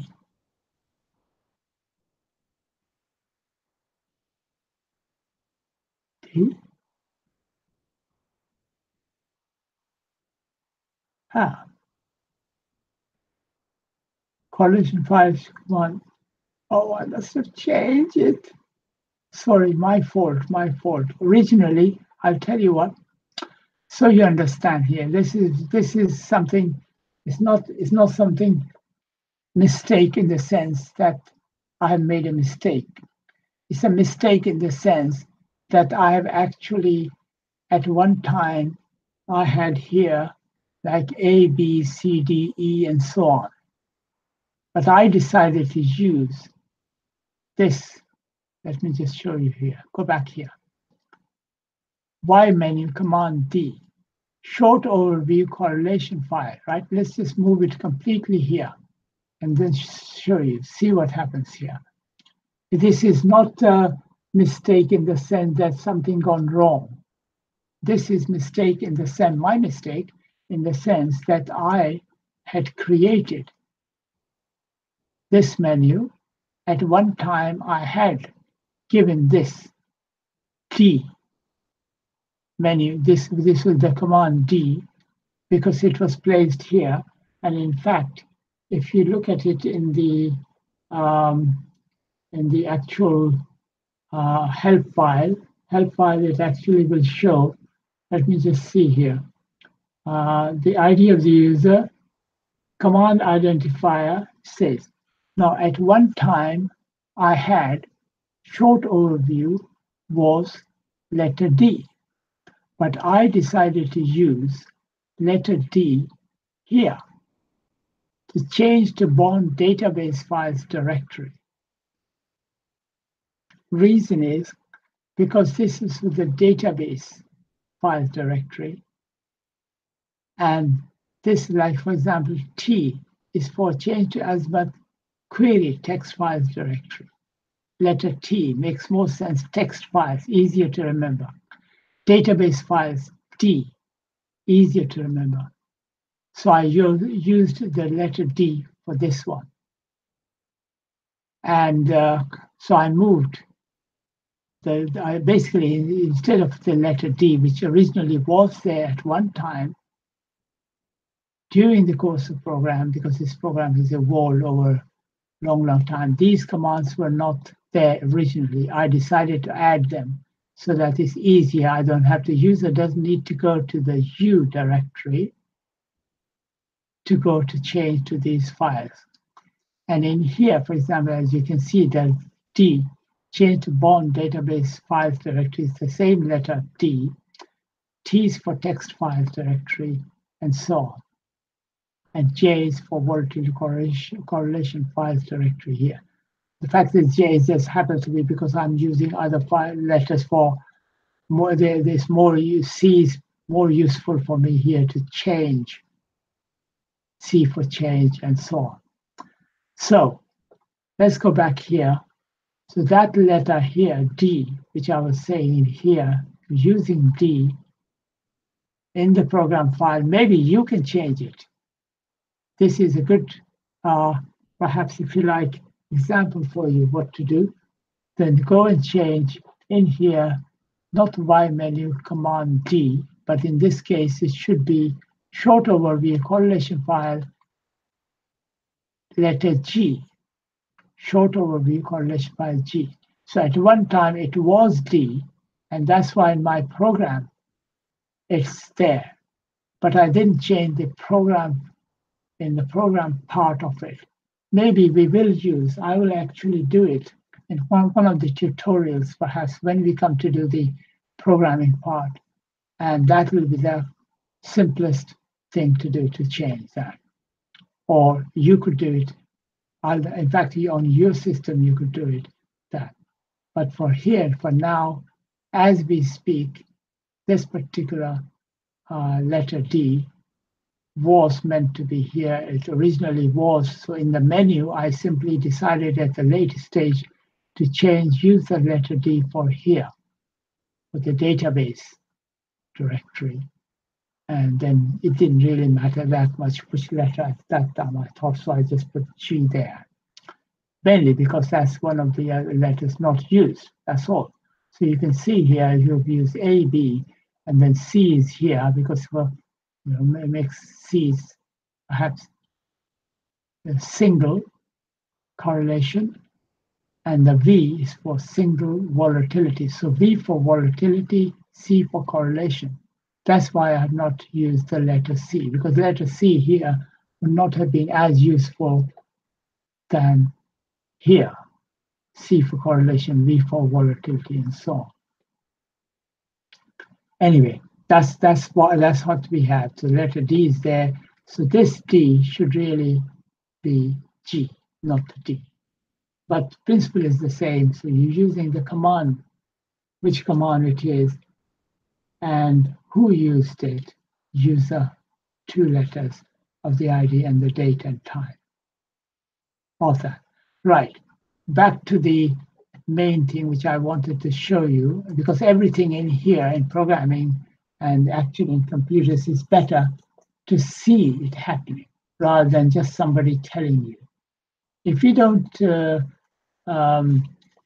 believe that, say, go and have a look at the tutorial which was just before this particular one, and you will see what I mean. There I'm actually describing in the Y menu each of these commands without actually doing anything, just simply describing in detail, really in detail, like I'm doing now, but not actually doing the commands. And you will see what I mean. Compare that with this tutorial, which I'm doing the same thing, in fact, This one is going through the same commands, but I have not even gone through even half as many. But it's more in detail and perhaps hopefully easier to understand. And you can see by actually when someone is doing something, showing you by example. So I wanted to show you, I have shown you here earlier on, we saw, if I go back here, this command was long overview correlation command, and this was long overview command E, correlation file. Now, this one in here, since it's here, this command D, I don't have to show you that. What I really want to show you is nothing to do with whether it's correlation volatility. So I'm going to actually use not this, because it may become a bit confusing, this command D and this command G, just in case if it is. What I'll do is I'll go and use this command, volatility command B, and provided I have it open, let me see whether I have this menu open. So if I see volatility from there, let's see. So I'm going to put it here. This command, this file as well, I'm going to make it a bit smaller, but as you can see, it's here, right? Not in the center, but in here somewhere, this part, or even this part, I can put it here if you like. Or no, let's put it here. Then it will be, from here, we can see that command. Right, so what this is long overview, volatility file, command B, right? So I'll go here, show you that. And I'm using this volatility only because it's the same, the letter is correct. The command B, right? Okay, and this is the long overview volatility file. But keeping it here, in here, and I'm going to now actually, let's see, hide the window, right? I want to hide the particular window. I already have it here. These very useful icons I have here, because these are the ones I found extremely useful when I'm using Excel. You may want to copy these, have it, but it's up to you whether you want to or not. But for me, it's much easier than having to go through and thinking, well, this would be in the home menu, or is it under this menu, or under there, or there, or there, or there. No, I don't need to do all that. It's already here. Most heavily used commands, I have put the icons at the top here, so I can quickly see. Right, this is the file I'm here, dv1229_.txt, remember. This is the long overview and the Y menu command V. I'm going to go there and hide it. Remember, this is unhide window, but this is the hide. I'm going to click that, and this one, which is here, if you see, it's here, number 1. 1229_, remember, the next one is not underscore, DV. Difference is this one is 1229_ long overview. Right, that's my file. The current active window, I say hide, gone. So if I go and look at it, it's no longer there in here. It is open, but it's hidden because I said hide. Now I could go, and before I use that command, let's just see, I can unhide it very easily, just as easily unhide it. It's gone in here, this one here, because that was the last window before I went to the other one. So it goes to the last one, doesn't go down to the next one. Last active window was this one. So I'll come here. Now I'll say in here, this is the hide command, hide window, this is unhide window. Now if it is saved with a password, of course he'll ask me for the password, but if it's not, it won't, he'll simply unhide it. And it wasn't, because if it was, it would have asked me for that particular password. Right, let me just see, I'll show you. So unhide, and we have lots of these files. We won't go into those now, right now. This is the one, db1229_.txt. That was the one I had hidden, and it was placed somewhere here, if I remember. Yes, so it should bring it back in the same position. There, that's where it was. So what I'm going to do now, I'm going to hide this window again, and then I'm going to use that command. The command I'm going to use is long overview correlation. Is it correlation? No, it's not. I'm not using correlation. I'm using the volatility. So volatility file dv122900.rm3 long overview volatility file y menu command B. Remember, this is the command I'm going to use. Volatility file long overview volatility file command B y menu. That's the one I'm going to use. But before I use, I'm going to hide it. And then I would like you to see why I'm doing that. I'll explain to you in a minute. So this is the file size and position here. I had it, and the size, as you can see, that I've resized it smaller. Right, I'm putting it here in this position. Right, and hide it. Done that. So now we go there.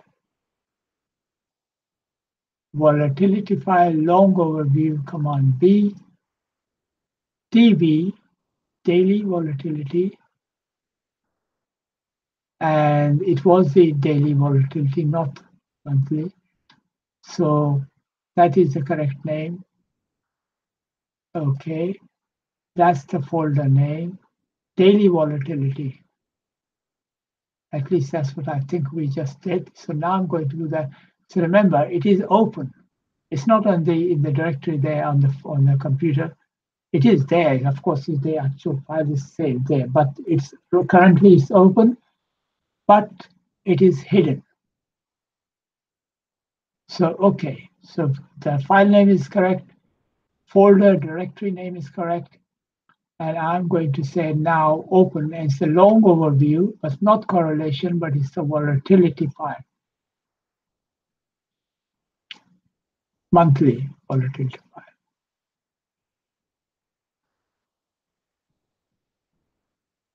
And okay.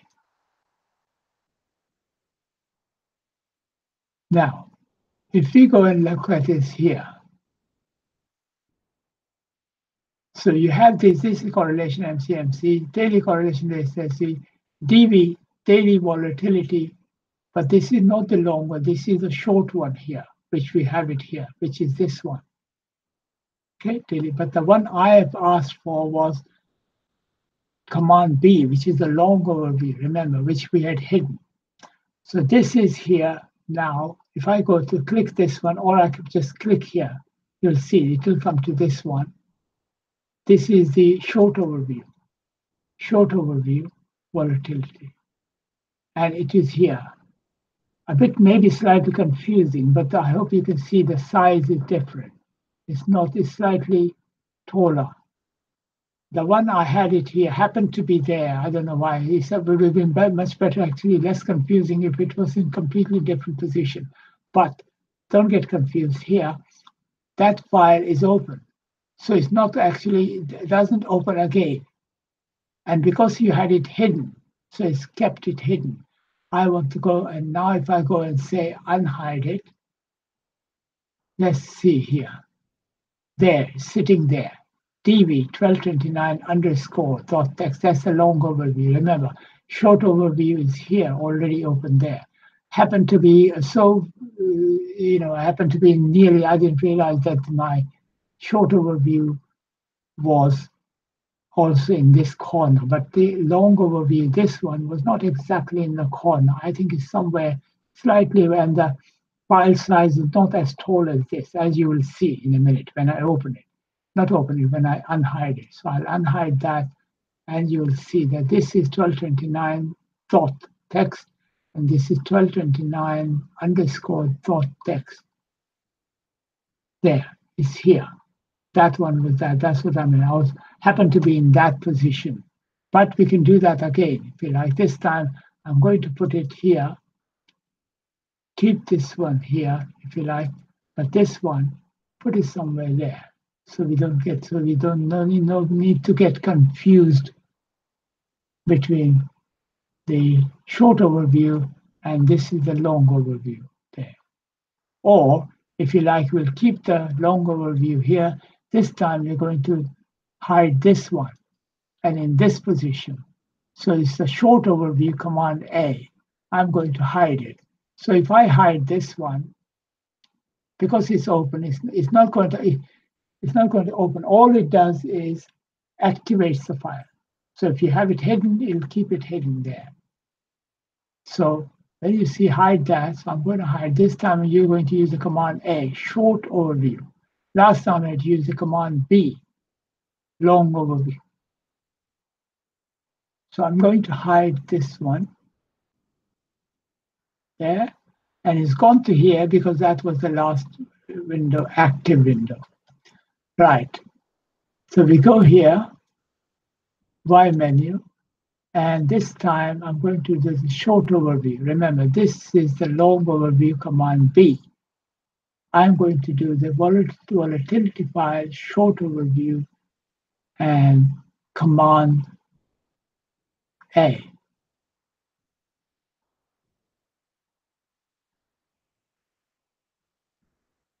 Same file name, same folder directory. And remember, this is hidden, so it will not come down here. No, it's the short overview. This is a long overview where I'm already there. So click that, says it's done, and happens to be here because this was already there, my last command. And if I go and click in here, you can see that 1229 underscore, that's the long overview, DV, DC, DC, MC, MC, AA. So DV 1229 dot text is hidden. It's not hidden.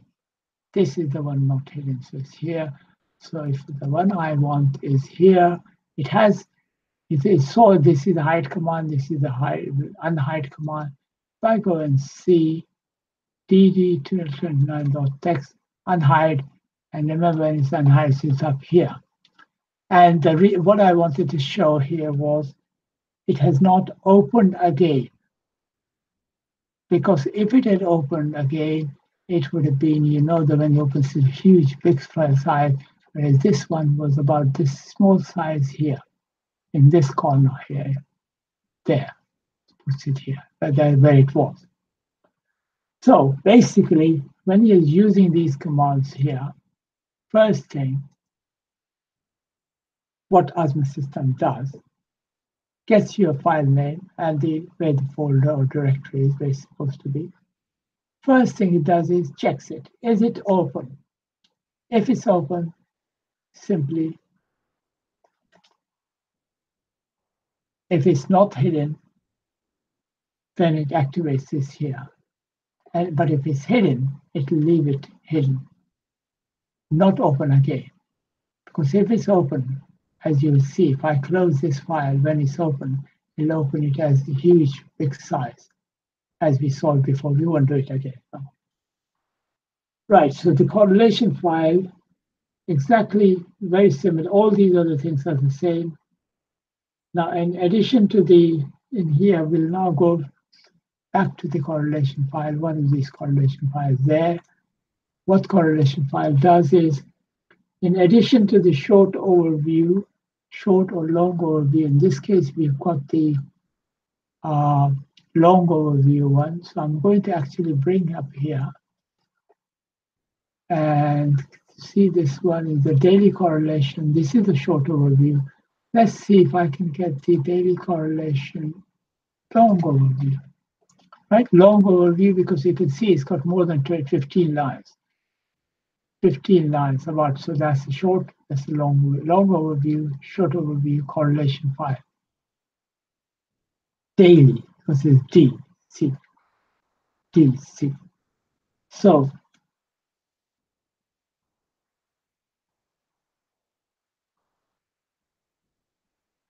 So in addition to the result of the query, this file contains first two lines from the correlation file. So similar to the, let's go and look at this volatility. I want to bring it back here to show you the difference. So if I go here, right, this will do fine. First two lines so the correlation file as well takes the first two lines from this huge file of 115,921 rows. So many lines it has. Takes the first two lines, similar to the volatility files. So volatility file had the reason because it does tell you summary of the file. So it's got 481 rows. This has 115,921 rows.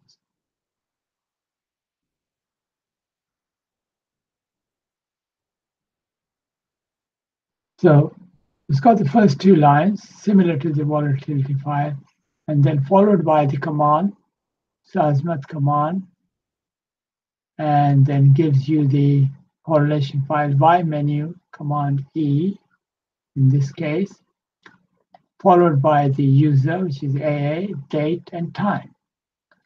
Then with this long overview or short overview, correlation, long overview, correlation, so on. That's it. So when you finish with these files, better to close it because you don't want too many files taking up space in the memory in here. And also remember, this file has got this, the AZMAT system has got many files which are hidden. All these files are used by AZMAT system, but they are hidden. And I would advise you to leave them hidden, except one or two files which you will see later on. You can safely unhide and look at it. But the others, better keep them hidden, and so you won't get confused between your own files and all these other system files which it requires while it's AZMAT system, while you're using AZMAT system, basically. So, okay, so I'm going to now proceed here. We're just going to go further now. So we've just gone through this here. Volatility file, short overview, long overview, correlation file, short overview, long overview, very similar what they are, the actual commands. And I'm actually going to, right now, I think we will actually, probably better at this point, we stop. We will continue these other commands later on in the next tutorial, because this is quite a lot to learn. But I would suggest now, if it's for you to have a look at the other, the file which is just immediately prior to this one, which is 27, the last two digits you will see on the AZMAT system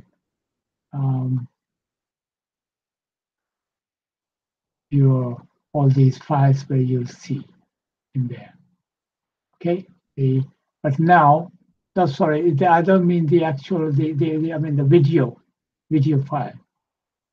You will see the one which ends 27, and compare that, and this one ends 28, and you'll see in that file I've gone through about up to these commands up to here, but just simply describing what they do without actually going through each commands, opening, closing, doing the things here and moving about, and you'll see how much easier, hopefully, this session is compared with the other session, which simply just telling you what it does without demonstrating, as I have done in here. You will see that one you'll get bored very quickly. Whereas hopefully this one, there's no time to get bored because so much is happening. Anyway, I think we will now finish this particular session and we'll see you again in the next tutorial. So we could close these maybe while you are here. Maybe I might as well do that. Or you can actually say, and for example, we have all these files here. Just before closing, what I would like to, which I normally like to do, is I'll go here. And remember, at this particular point, we'll just cover one or two other things, which we were briefly talking, but we didn't. And here actually go through here. So in here, we have the quickest way I suggest you change. So if you want to see a particular different directory, so if you want to see these, anything queries you have made, for example, database, query files, volatility, correlation files, all that, the actual your query files are text files. So that's the directory, that's the folder or directory.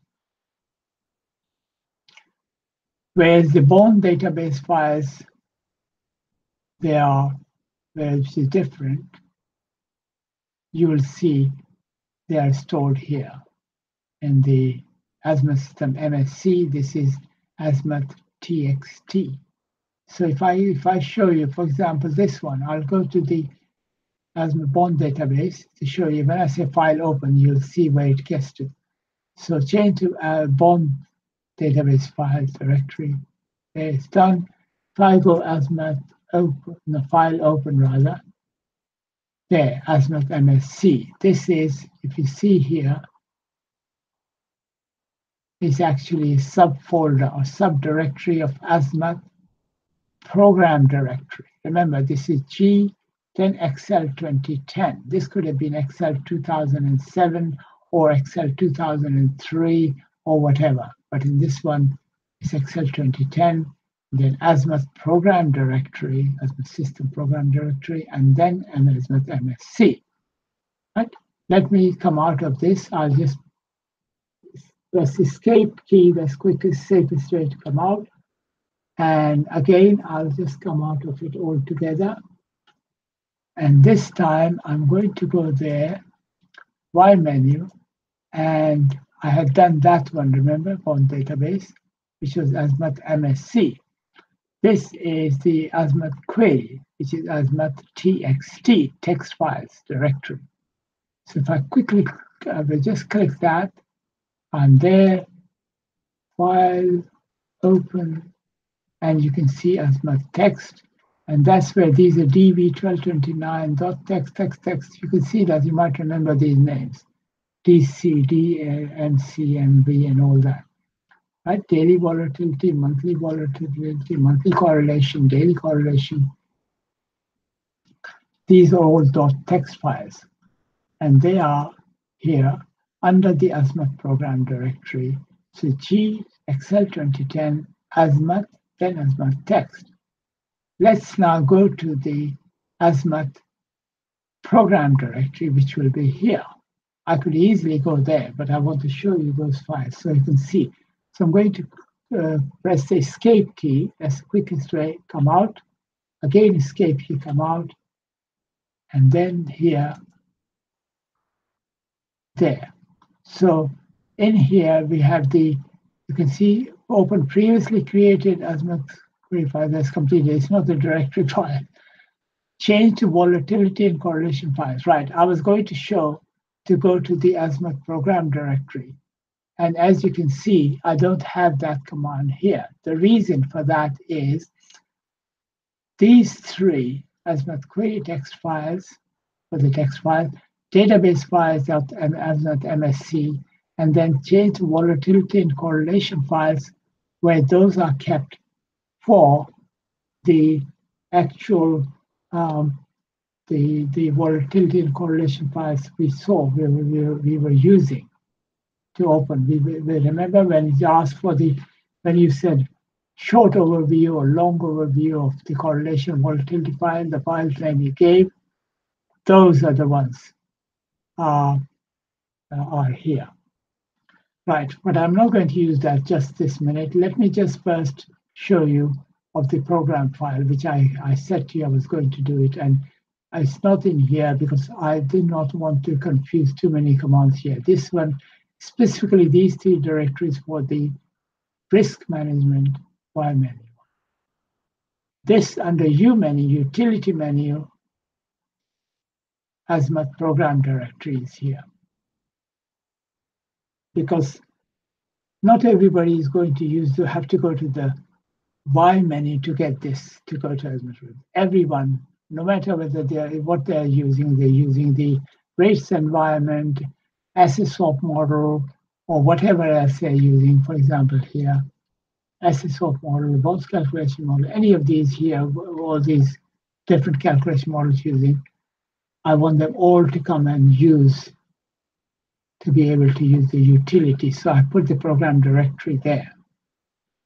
Change to user's own directory, for example, is here as well.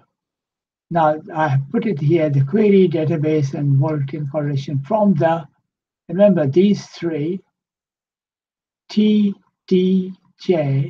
text files, database files, volatility and correlation files, they are, remember, TDJ.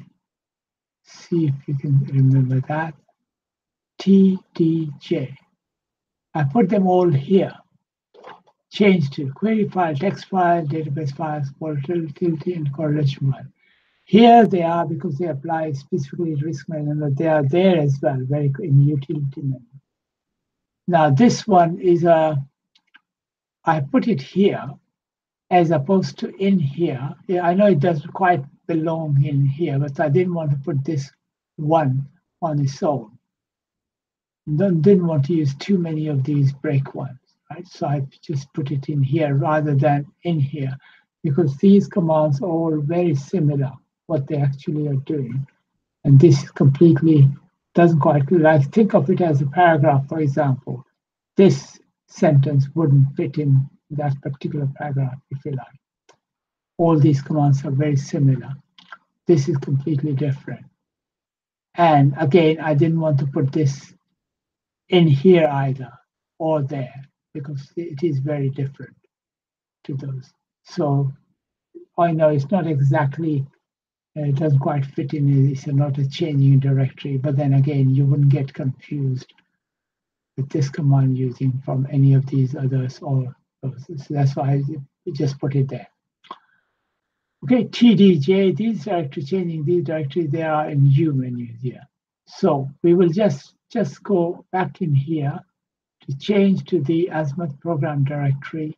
So TDJ are similar to the ones here. They are not similar. In fact, it's the same commands there. They can, remember, the same command can be used from different menus. I can put it here and there, wherever I think is necessary. So in here, I've used this TDJ there in the utility menu U, and also in the Y menu risk management, because they are specific to risk management. Right, we are going to change to the AZMAT program directory. Quickly there, I go and file open to see there, AZMAT. And you can see this AZMAT is very different to the AZMAT we saw about an hour earlier on when we'll see. And the reason is this AZMAT is the main program directory, AZMAT System program directory. Comes under the XL version, whichever you have here. I've got XL2010 files. It could have been XL5, 2007, 2003, 2016, or 2013, and so on, whatever. Anyway, this in here, we will go in a minute to the AZMAT user directory, which will come under AZMAT, but under the actual root directory of the file of the drive, as opposed to under the Excel bit here. So I'm going to come out again by simply pressing the escape key, because that's the quickest way, simplest. And so this is the program directory, as you can see. This has here lots of these files, quite a lot of files. And as you can see, while we are here,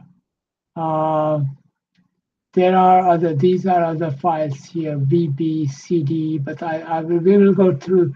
These are actually reserved files, but we will go into those later on. But you can see all these triple Z underscores and numbers. These are AZMAT system files. And these are the directories.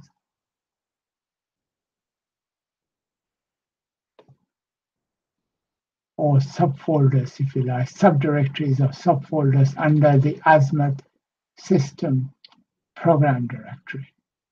Okay, AZMAT MSC, AZMAT sub, AZMAT text, AZMAT X12, AZMAT back, so on.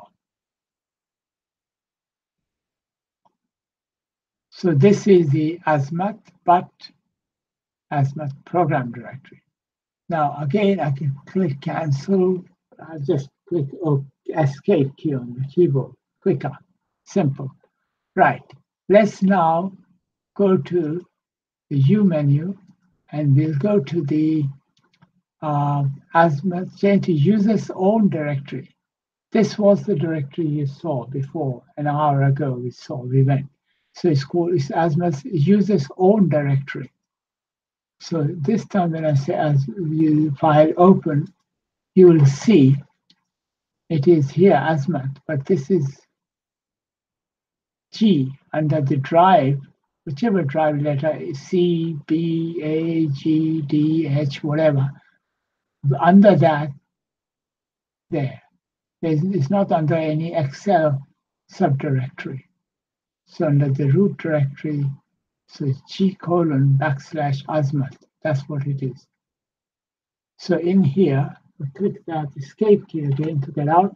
And as you can see, this is where the ini files are, users ini files, and initialization files, and the AZMAT your file, users file, aa.xlsx, also aa.xls if I used an earlier version up to 2003 Excel. 5 of today, then you have that's the file name and there.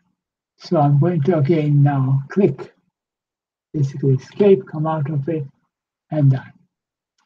One file I wanted to show before I go further, but before I actually go there, what we will do is we'll actually just save this, because as you can see, this file, this particular one hasn't been saved since 10 September 2017.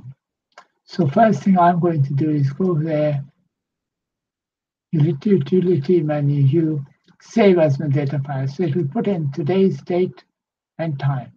So 11th of August 2018 at 11:23.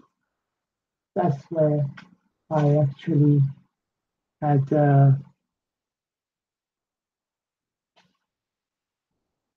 just saved it. So we'll do is just a bit more there. So we've done that. So I always like to save right before I end. So it saves the date and the time. And in there, so we'll go back here.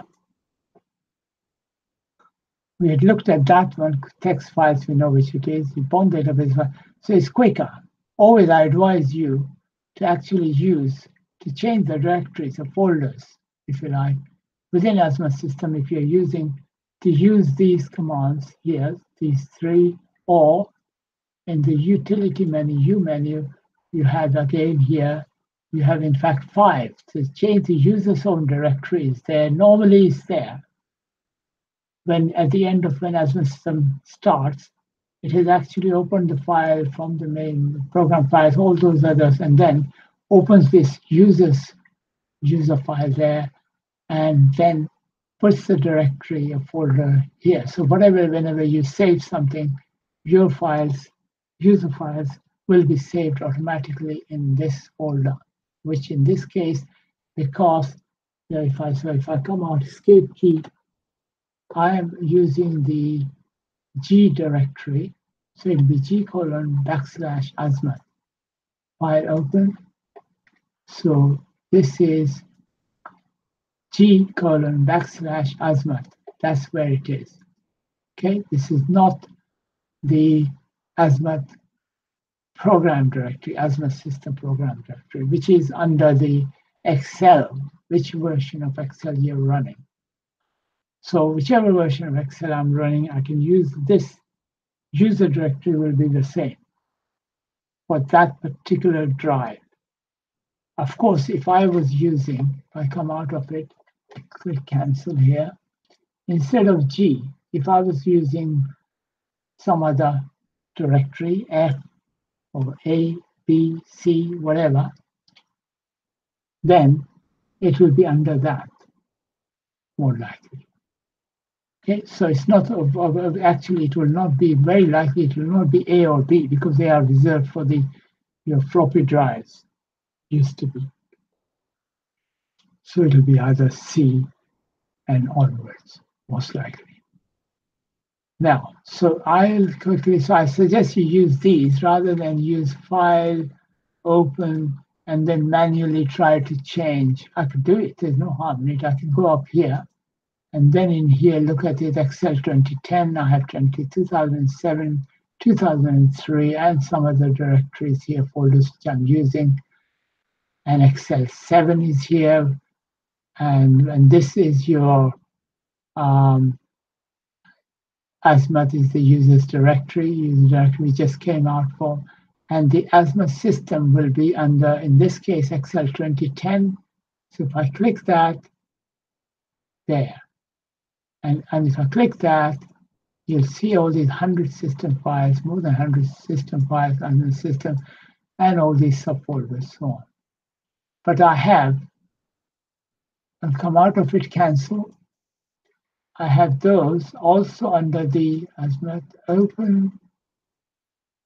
I can also go back to the top and go to, say, for example, 2003. And under there I have, as you can see, all the file names. You can see .xls, XLS. They are AZMAT system files, program files, but they are designed for that up to the 2003 versions. So Excel 5 up to 2003 will be using these files. So come out of it. In fact, I'm all here, wherever you are, all you need to, instead of going down through there, suggest come down here, use the menu either, in this case, because I'm in the risk management when I'm using that, but you probably ordinarily you'd be using one of these here, 5 directories. So I can use this one. It's the same command as I have under here, J, there. Exactly the same command, no difference. But I'm using it from in Y menu as from U menu, these 3 commands, T, D, J. So change to volatility and correlation files directory. And so it's done that. So if I say now file open, you will see volatility and correlation files are the folder, the directory, those files are kept here, AZMAT MSC. And in here, there are many of these other files, as you can see. These are also created by you, the user, but they are stored in this here for a reason, different to the text files, which are stored under, if I go back up, in fact, let's just go back in here, just go up one. We are in AZMAT folder, you can see that. So in here,